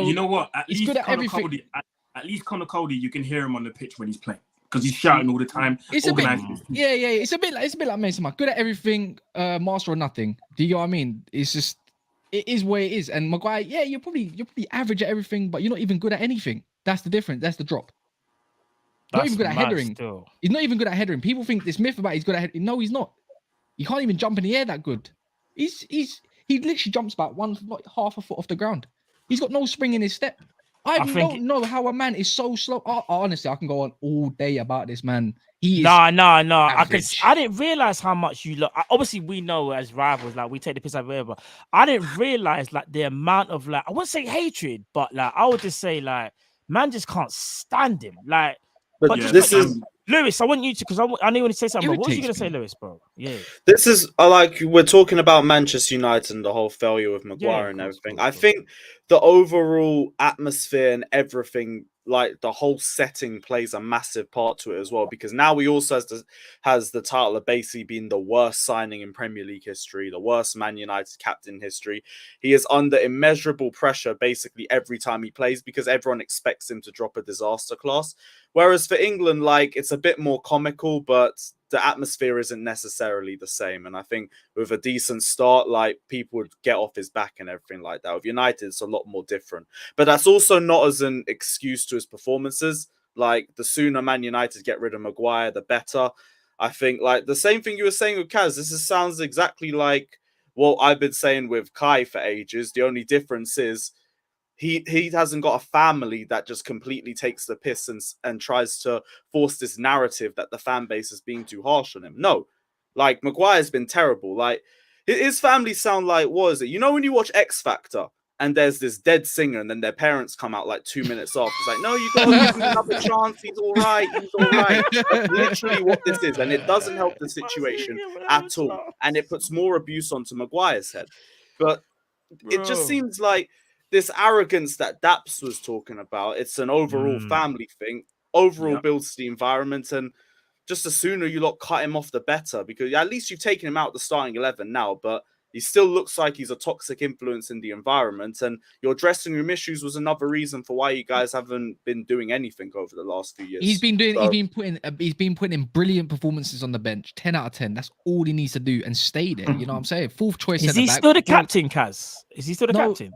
I look at this. Look, Anthony came and signed for the club. The first thing he said to Bruno Fernandes was El Capitano, yeah, or something like that.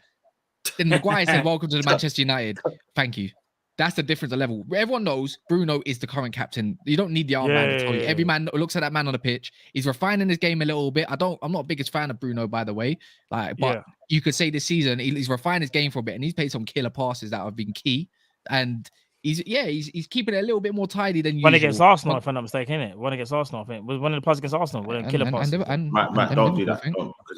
What do you mean? Not Lee. Sorry, Lee, this ain't your segment. I'm just speaking to Cass and Aaron. Okay. I'm watching the messenger. I'm watching the messenger. I think, bro. Come on, I'm messing. You know what's mad? I don't know if you noticed as well, Aaron, as well. I think Lindelof is actually the choice centre back to come in after Maguire, because we can't play a high line with him. Maguire is everything that Ten Hag don't want. He sucks. So it's just, well, there's not much more to really say on the guy, man. He's a calamity. He's arrogant. He's lost it with half the England fan base at the moment still, and the Man United fans. You sever those ties and you want to cup your ears against Albania. I'm sorry, mate. And you are a joke, man. Only thing I've been on to it for a minute. The thing that's been saving them a lot. No, go on. I was saying, just play devil's advocate. Do we not think that there might be a Man United tax in this current era with some players, just given the amount of pressure and how much money there is? Because there's no denying he was good at Leicester, which is why he got the 80 million move to Man United in the first place. We've seen it before with other big money moves. Sancho at the moment, as much as he's been better this season, for the price you're paying for him, he should be involved in 20, but that's what separates. George, you're doing what your club did. Your club came to the rescue for Maguire as well, and now you're doing it. What do you mean? Oh, there's no. Your club did the same. Your club were the ones that came out saying, we need to lay off Maguire. Now you're doing bro, Maguire. Let's all just go in on him, man. The great players are rise to the occasion, and the lesser players that won't make it in football typically will either go elsewhere out of the Prem. I'm talking about in the Prem. They'll rise to the occasion and become the star, or they don't and they fade away. That's fair enough. And it might be specific. That might be specific to Maguire. Just want to add to that as well because there is an issue. Let George finish and then pressure of Man United in general, because there's no denying that Man United is a huge club. Like historically, they are a massive club, and I think you've obviously been in this era now where you guys are not playing well. You've not been anywhere near the level you used to be, and because of the fact that so much money is being spent on individual players, whether that's the wages or whether it's the actual amount to get the player, and because Man U fans are so used to a certain level of success. Do you not think that there is just this huge amount of pressure on a lot of these players coming into Man United in this current era, which can George, you'd be fantastic on MUTV. I promise you. See, wait, because the biggest difference between like other players that have gone from one club to another and flopped, and like the way Maguire's handled it is again what we've come back to. It's mentality. Like, if you start poorly, do you build yourself up? Do you humble yourself a little bit and then try and push yourself back up to a good enough level? That's what most people do. Maguire has just come out and basically blamed everybody except himself. And that's why no one can really back him like that. If he didn't say anything, or if he looked like he was trying, or there was some sort of considerable improvement, I do think fans would back him because they would want to see an £80 million signing. Let him finish. Sorry. Let Lewis finish. Did you finish, Lewis? Sorry, Lewis, did you finish, Lewis? Or do you? Yeah, I'm done. Oh, sorry, bro. I was going to say, just to add on to it, is the whole fact with Maguire, he reminds me of Xhaka, but we've seen the redemption arc with Xhaka right now, where he did the thing with the armband, and like we had a really bad relationship with him. And the major issue that we had with Xhaka as Arsenal fans is he didn't apologize, he didn't accept anything, he didn't want to accept any blame. It was all on the fans. Arsenal did this, Arsenal fans did this, and some of the stuff they were doing were absolutely disgusting. They were talking about never be my captain, sending DMs to his missus saying I hope she gets cancer. He had a newborn, and they were like, a lot of Arsenal fans were saying some madness about, I hope your daughter dies. Like, that is some madness that I wouldn't ever expect anyone to do. Forget football, like, forget that for a sec. So, look, I'm never ever gonna accept that from any fan. But what I think Arsenal fans were upset with some of the stuff he was doing on the pitch, and he just wasn't accepting of any blame on the pitch. And I think what is happening now is it's come full circle. We've kind of accepted and said, you know what, look, he's made a mistake and he's playing really well. And he's kind of said, you know what, I think I've done some things wrong. And we're now in love with this guy and he's in love with us. So I think if performances was going to improve, that's the only way back for him, because he's not going to apologize for anything. He's not going to say, yeah, like, I've done this and I've maybe made some bad mistakes or bad turns. So for me, I just think, I said it earlier on with Kaz as well, I think that he's in trouble, man. He's gone. I think the stuff that he's been doing, the stuff he's been saying, I think it plays into Man United's hand. I think Man United have all the reason now to get rid of him. And the more he does, he's literally digging his own grave. And for me, I think actually Man United are in a much better position now to say, look, he's going to go. So look, let him keep doing the things he's doing, because he's going to go. Everybody knows that. It's like when we had the leaks at Arsenal with Mustafi, we had Kolasinac, we had that kind of Eastern European cult with the likes of Mustafi and Kolasinac, and they all stuck together, and Özil as well. Leaks were coming out left, right, and centre. And what did Arteta say? He said, I'm going to find who that rat is and I'm going to get him out of the club. And it was Kolasinac and Mustafi. Told you, bro. It's changed the mentality. He's gone. Did you just say that you're in love with... Did you say that your fan base is now in love with Xhaka, by the way? That's what I'm focusing on. Yeah, massively. And it's not about that. It's not about that. And it's about 7 games. No, it's not though, Kaz, because Kaz, fucking up. It's not that. Kaz. Because I will say, like, it's been a long time, but look, anyway, it's not about Xhaka right now. I want to just talk about Maguire. Most importantly, I just think Maguire is really, really digging his own grave. And for me, it's actually more annoying. Signing in Man United history. Jemba was a better signing than him. Cleberson was a better signing than him. I mean, but behind the scenes as well, behind the scenes stuff has been going on that, fans obviously got made aware of that, it's just not acceptable, and this started under Ollie, and I think Kaz can probably agree with me. I was not the biggest Ollie fan. Everyone here knows this. I was Ollie out.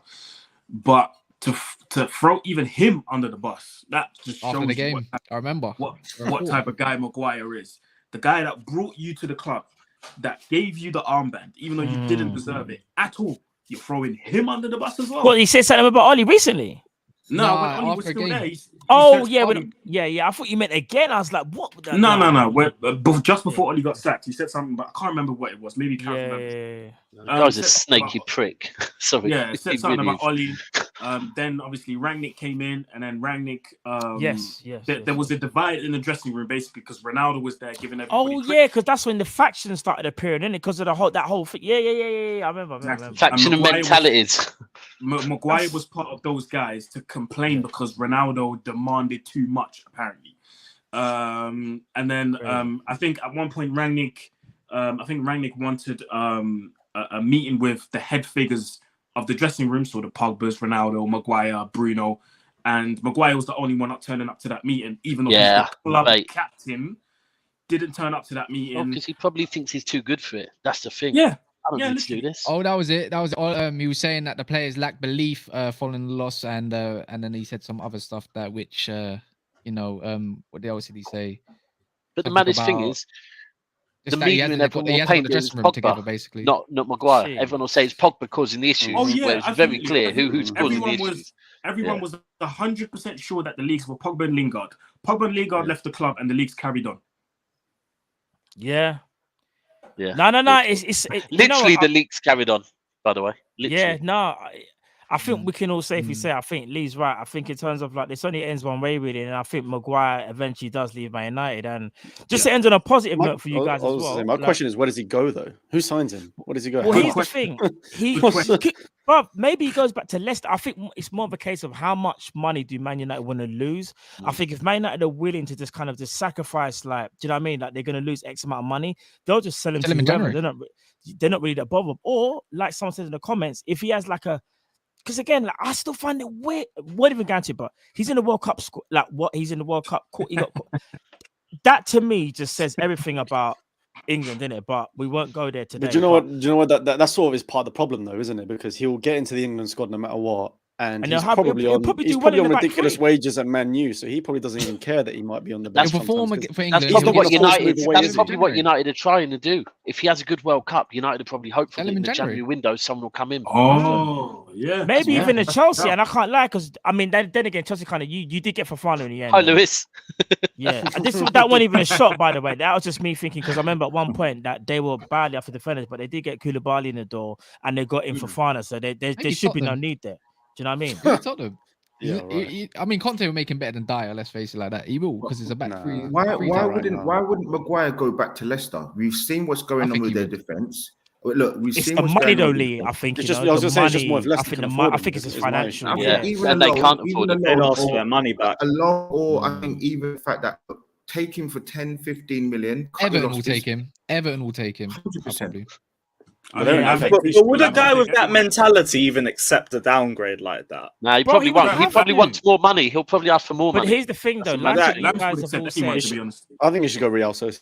I think that'll be probably the best thing. But here's the thing: you guys have all kind of said as well that he needs to kind of take accountability, and he needs to be responsible about his actions that he's chosen. But here's the thing: if Man United are shrewd with it, and they say to him, "Listen, we don't want you. You're not good enough, and not only that, you haven't helped yourself." Surely the penny's got a drop, and he's going to have to go. Do you know what? I can't really kick up a fuss about where I'm going. I kind of just have to just see if I can rebuild my career. And whoever said Everton, I think it might have been you, I'm not too sure who said it, but no, it's Cass. But couldn't he just as well sit on his contract because he knows he's not going to get any better or go to a bigger club? We'll know the verdict if when the games come thick and fast in October. We'll see who the replacement centre back is. If it's Lindelof, we'll know that my man is definitely gone 100%. Yeah, absolutely. Yeah, no, agreed. Just last thing about Man United as well, because I want to end on a positive light. Obviously, you guys, I know you didn't play a game against Leeds, but prior to that, though, Ten Hag looked like he kind of is turning things around. You might not be playing amazing, but like, are you both kind of happy now? That can you see some positivity now? Can you see what he's trying to do, or you guys still both sitting there going, "Oh, do you know, I'm still a bit unsure." You go first, guys. Yeah, no, obviously, I love Ten Hag, but it's still the problem always remains with the Glazers, isn't it? So it is what it is, and I won't be happy because it just revolves back down to that question. He's doing good now, great, amazing. What happens next summer? We'll see.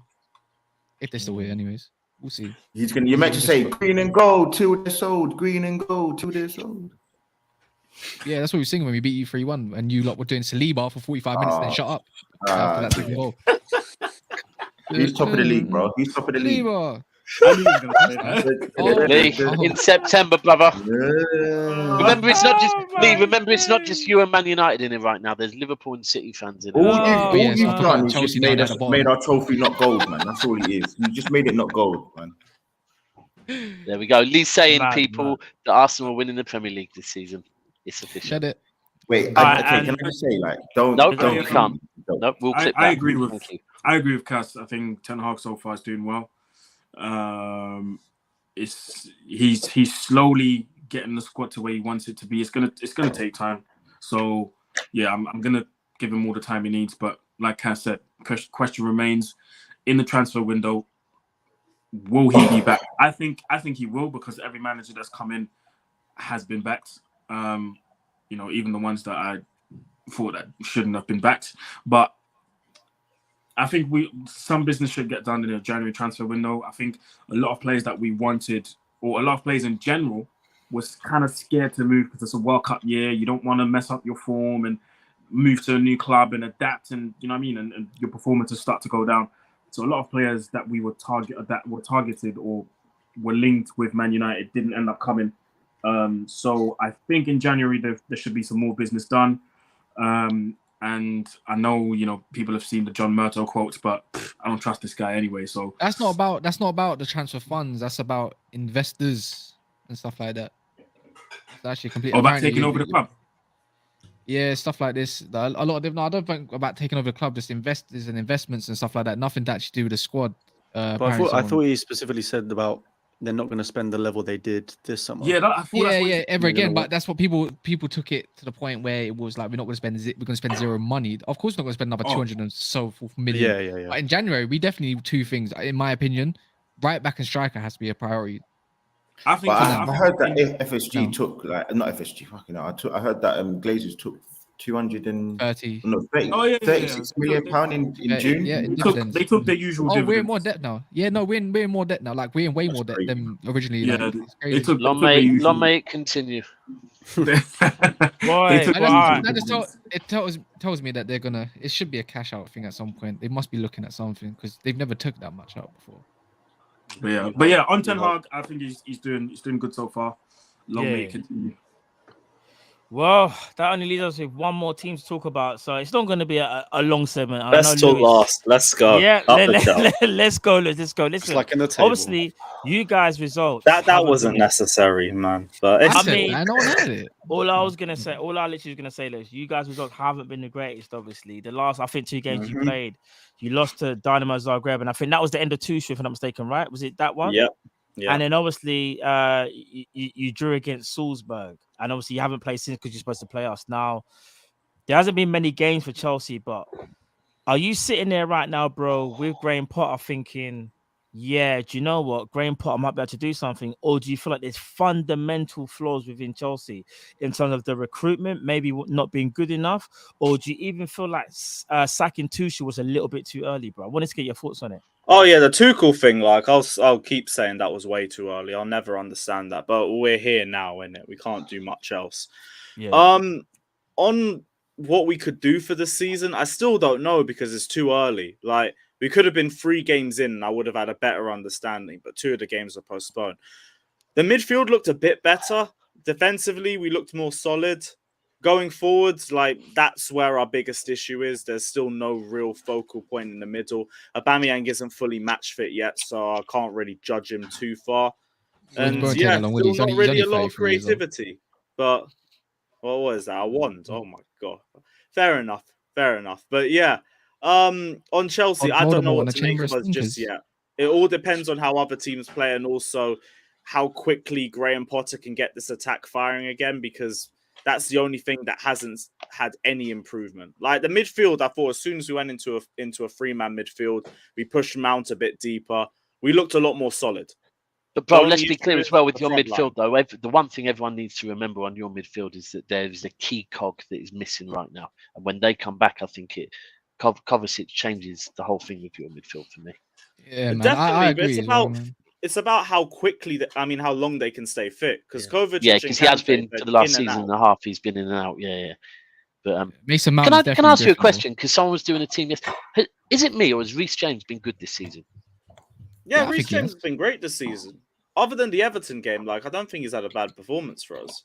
Yeah, now someone was doing a European team of the year and they put Ben White right back, and I was thinking, I swear Reece James, and this is just in the Premier League, but I was thinking Reece James has been good this season, right?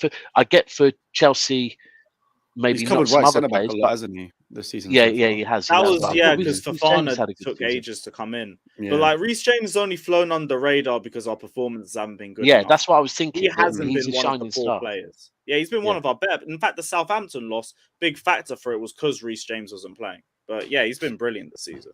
I do think though, when Aubameyang scores his first goal for Chelsea, he's going to kiss the Arsenal. Yeah, man. Your team just needs bare stuff. Like obviously, don't worry. After a couple games, we'll get that tattoo changed. My man's gonna be. As a panel, we need to remember these days. Yeah, we just need to remember these days. When it gets to the end of the season, we just all need to be like, you know what? At the beginning of the season, Lee was, and you know what? He started this show humble. What happened? He said he was going to move in silence. Do you remember? I am moving it. And then the North London Derby. You're not moving in silence. You No, wait. no, no, You no. just I couldn't said, wait, bro. it's the North London Derby. That's what I'm talking about. That was what I was talking about. No. We're all taking shots today, Lee. You can't back out of this now, bro. We've all caught them. Yeah, you might need to catch some derbies though for Chelsea. When your team's playing the way you're playing, and I know it's going to continue throughout the season, listen, I've got to speak like this. Well, we know what Liverpool. I'm with you, Matt. I am with you, bro. Let's get rid of Liverpool right now. Let's get rid of Liverpool because we know what they're on right now. No, we're talking about Chelsea League. Remember, we're talking about Chelsea. I know, but I'm just saying in general. Just let's get rid of Liverpool. I think Chelsea are going to suffer as well because they don't have a striker. So, I mean, it's only down to Arsenal, isn't it, really, and Man City to do something, isn't it? Really? Chelsea, Lewis, man. Wait. Yeah. To do what? Bro, you're gonna have to go around to each team and be Arsenal doing. Arsenal City to do what? Man, you better save your season as well. I like my man, but he's gonna have to expecto patronum, bare managers and teams to get some 3 points, man. You man, fam, like Mason Mount currently playing for Gryffindor, fam. I'm just practicing. You got to come together, straight up with Hufflepuff and do a thing. I'm just practicing, man. I'm just practicing. What is going on? Arsenal and Man United fans getting loud. I'm talking about Chelsea, man. Because we're playing like shit. I can't puff up. I can't disagree with that. I actually think he had a better team at Brighton than he did at Chelsea, so it's going to be interesting to see what. Listen, I might have had better goal scorers. Might have. Yeah. It's all right. When Harry Kane goes to Chelsea at the end of the season for Lukaku, you could swap deal. Yeah, right. Bro, I would give anything for that sort of swap deal. Harry Kane would fucking sort out our attack perfectly. Yeah, man. You must still be asleep because that is a pipe dream that you're thinking right now. Yeah, no, I know there's no chance, but a man can dream, innit? A man can dream. And actually having a clinical forward at my club. But the thing is that do you know what's so mad about you lot though? Like Lewis, if I'm being honest, all jokes aside, your defensive might. I think Fofana was a great signing.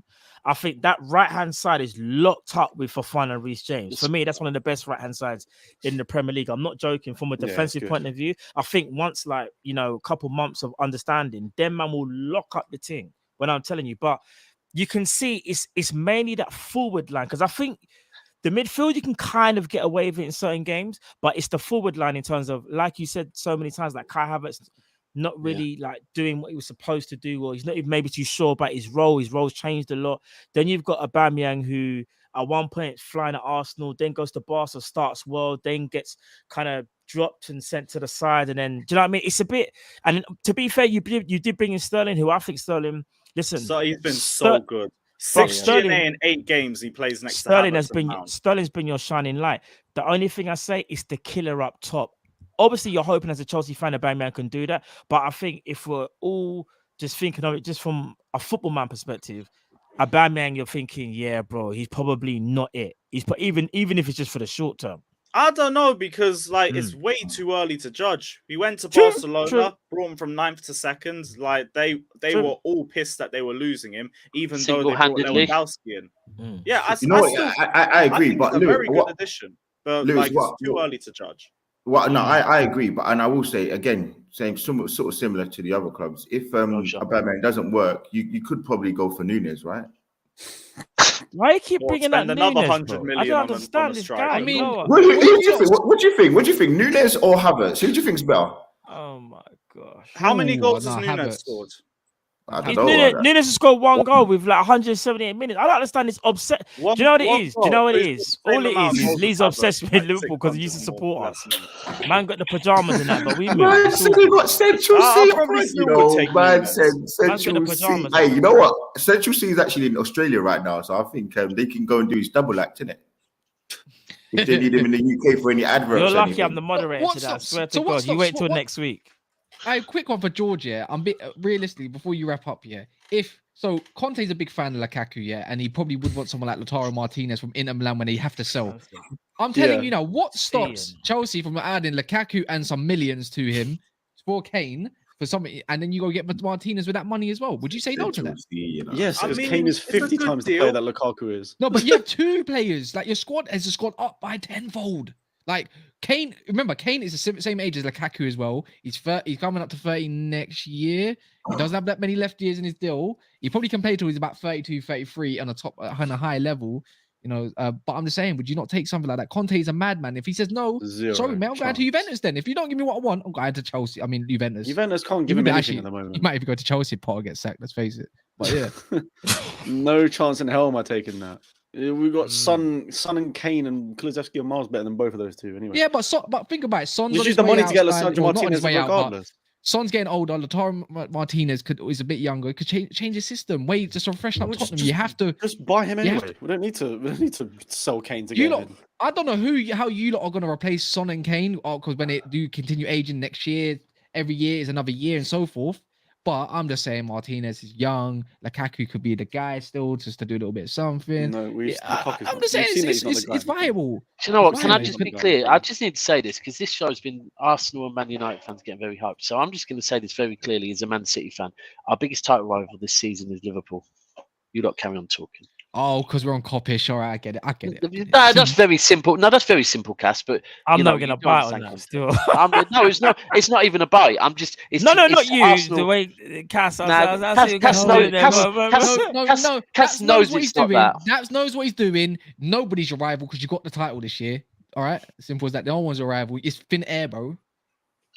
Apparently, you're going to beat us next week, though. So no, but that don't mean nothing. I didn't say that. I said I'll get a point. I think we can get a point. I think we can get a point. But I'm just saying it don't mean nothing. You're gonna cruise on control, and that's it. I'm not gonna lie. Like I swear, football's turned around so quick because Arsenal out of nowhere are trying to big up their chest because they're top. And don't get me wrong, like they're doing what they're top, but doing all of this right now is just kind of mad. Like you lot are gonna run out of spinach very soon, but it's calm. Go and listen to spinach. Rick Ross. Rick Ross, yeah. They're doing the Popeye thing. That thing will wear off. Go and listen to Rick Ross, man. Idols turn to rivals, bro. We're not just with it. You know what? I wanted to. You lot need to know about the business end of the season. I was about to play 1-2. No, you're right. That's right. You're right. You lot wait till the business end of the season when the normal shit starts happening. No, but I like this though. Do you know one thing I do like? Yeah, it's better. It's getting more competitive. Everyone's kind of. If you're not happy, you're kind of all right, and you know what it is. No one's really panicking because all jokes aside, I think Chelsea. We kind of know how Chelsea are. Chelsea are probably one of the very few teams in the league where they could have a really bad start and they still end up winning something. They are actually that team. They could actually surprise everyone and just win the Champions League. I reckon Chelsea are the weirdest team in the league. They can do. Yeah, I have them for second. Can I just say that? Do you know what? I've said a lot of like bantering and a lot of jokes in it, but I'll be real. You see my thing where I'm actually very confident this season. My genuine truth is because I don't trust Liverpool and Chelsea, and even to an extent Tottenham, to win consecutively enough games to put that pressure on Man City. Liverpool. For me, Fair enough. No, I don't. That's his opinion. That's his opinion. For me, if someone, you see, so if Arsenal or Man City drop points, I'm worried, but I'm not as worried because I don't feel like I've got Chelsea and Liverpool and to an extent, as I said, Tottenham breathing down my neck. Even though, yes, Tottenham are 1 point behind us, but I can put the reverse onto you and say it's just 7 games. So maybe the next 7 games will kind of open up a gap against Tottenham. But look, I don't discredit Tottenham because I said it at the start. I do think people are overstating how poorly they're playing and stuff like that. But look, for me, that's where I'm very optimistic. How would you feel if they beat you in a North London derby? What do you say about Tottenham then? Because after that, I think everyone's opinion changes on Tottenham. Because you know what? It's hard because it's almost like asking me and you have an arm wrestle. You could beat me, but you're not. I can't think about that. What it is, the reason why I think the reason why Cass even asked that is because if Spurs do win that game, the narrative kind of does change because here's the thing. Like I said at the start of the show, it's like Arsenal being perceived as potential, and I say potential title challengers, and it's more like Spurs are not really being talked about going under the radar. But I feel like that definitely does flip if Spurs were to win because it's like Spurs still haven't lost. They've just beat Arsenal. Arsenal were flying. They kind of take the headlines away from you, and that's why. Even though you can pick it Chesley, that's fine because obviously it's your team. You're going to back a team to the end, rightly so. That's why I will say to anybody, see them derbies there, bro. Form, you already know form goes out the window. It's just about who wants to take the game in it. It's just like who wants it more in it. It's one of them ones for me on the day. Be like Man United, Liverpool, innit? But yeah, when Martinez smashed Salah. You're right, and I can't think of the worst case scenario of us losing because it just won't happen. So I can't. I can't. These clips are gonna be amazing. I can't wait, man. I can't wait to end the season because I'm coming for you end the season. Just be ready. I'm always right, bro. You, bro. You know I'm always right. You know I'm always right. Give me my credit. I'm always right. We was gonna beat 3-0 against Brentford, and you had Callum laughing at me. You had him laughing, and we beat him 3-0. I said it. Rejecting that. No, fair enough. No, you did. You did. To be fair, you said it, Chess, and rightly so. Listen, what I'm saying is, listen, you back your team. Everyone's supposed to be confident in your team. But all I'm saying is, remember, and like the guys have probably reminded me more so, Lee, is that the season is only just begun with 7 games in, and like we've all said as well, October's a big month for all of our teams. So let's see what happens there, bro. Because I think October, it's not going to make or break people's seasons, but it's definitely going to have a massive impact. The fact that everyone's playing 9 games, bro, that is, do you know what I mean? That's serious. That's going to do a lot to someone's season. So let's see. But no, before you round up, man, I just want to say as well, like, thank you to all the guys. Well, in fact, I got super chat as well. Sorry. Nice said if I jump, if Nunez scores against Arsenal, Lee might disintegrate. That's kind of true. We won't even see Lee on the show. That'll be moving. That'll be when he moves. That's when he moves in silence. I might actually block myself on all social media. I'm gonna be real. If Spurs beat Arsenal, we won't. I guarantee you, we won't see Lee. Lee, in fact, Lee, can you make a promise to the people? Actually, if you lose the game, can you make sure you're available for that? I can't. My thing is, as a Caribbean man, my nan always told me a promise is a comfort to a fool. So me can't do them thing there, man. Hold on, Mister. Whoever lucky is in the comments saying, "How can a City fan talk to an Arsenal fan about winning a title?" I can't like that. So I want to wrap this up for you. We've won 6 Premier Leagues to your 3. How old is? Yeah, that's what I was going to say. How can Lucky say that? Like, how old is Lucky first and foremost? Unless you're born in the 80s, cool. But he's saying, why is a City fan talking to an Arsenal fan about to win the title? That's this. For 15, so for 12, 13 years, City have been quite dominant, yes. And then in Arsenal's dominant era, that was what? Between 2 years. The one 96 to 05.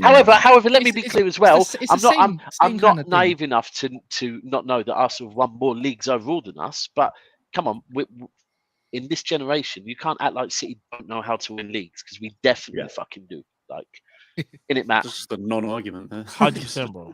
Yeah, listen, we don't have to win them while there's no fans in the stadium. Listen, like I said before, it's going to be interesting to see what happens at the end of the season. But nah, listen, people, like it's been a pleasure as always. Listen, this is the best panel show, or if not one of the best. These guys take their time out each and every time, do you know what I mean, to bring you guys the content that you guys are loving, man.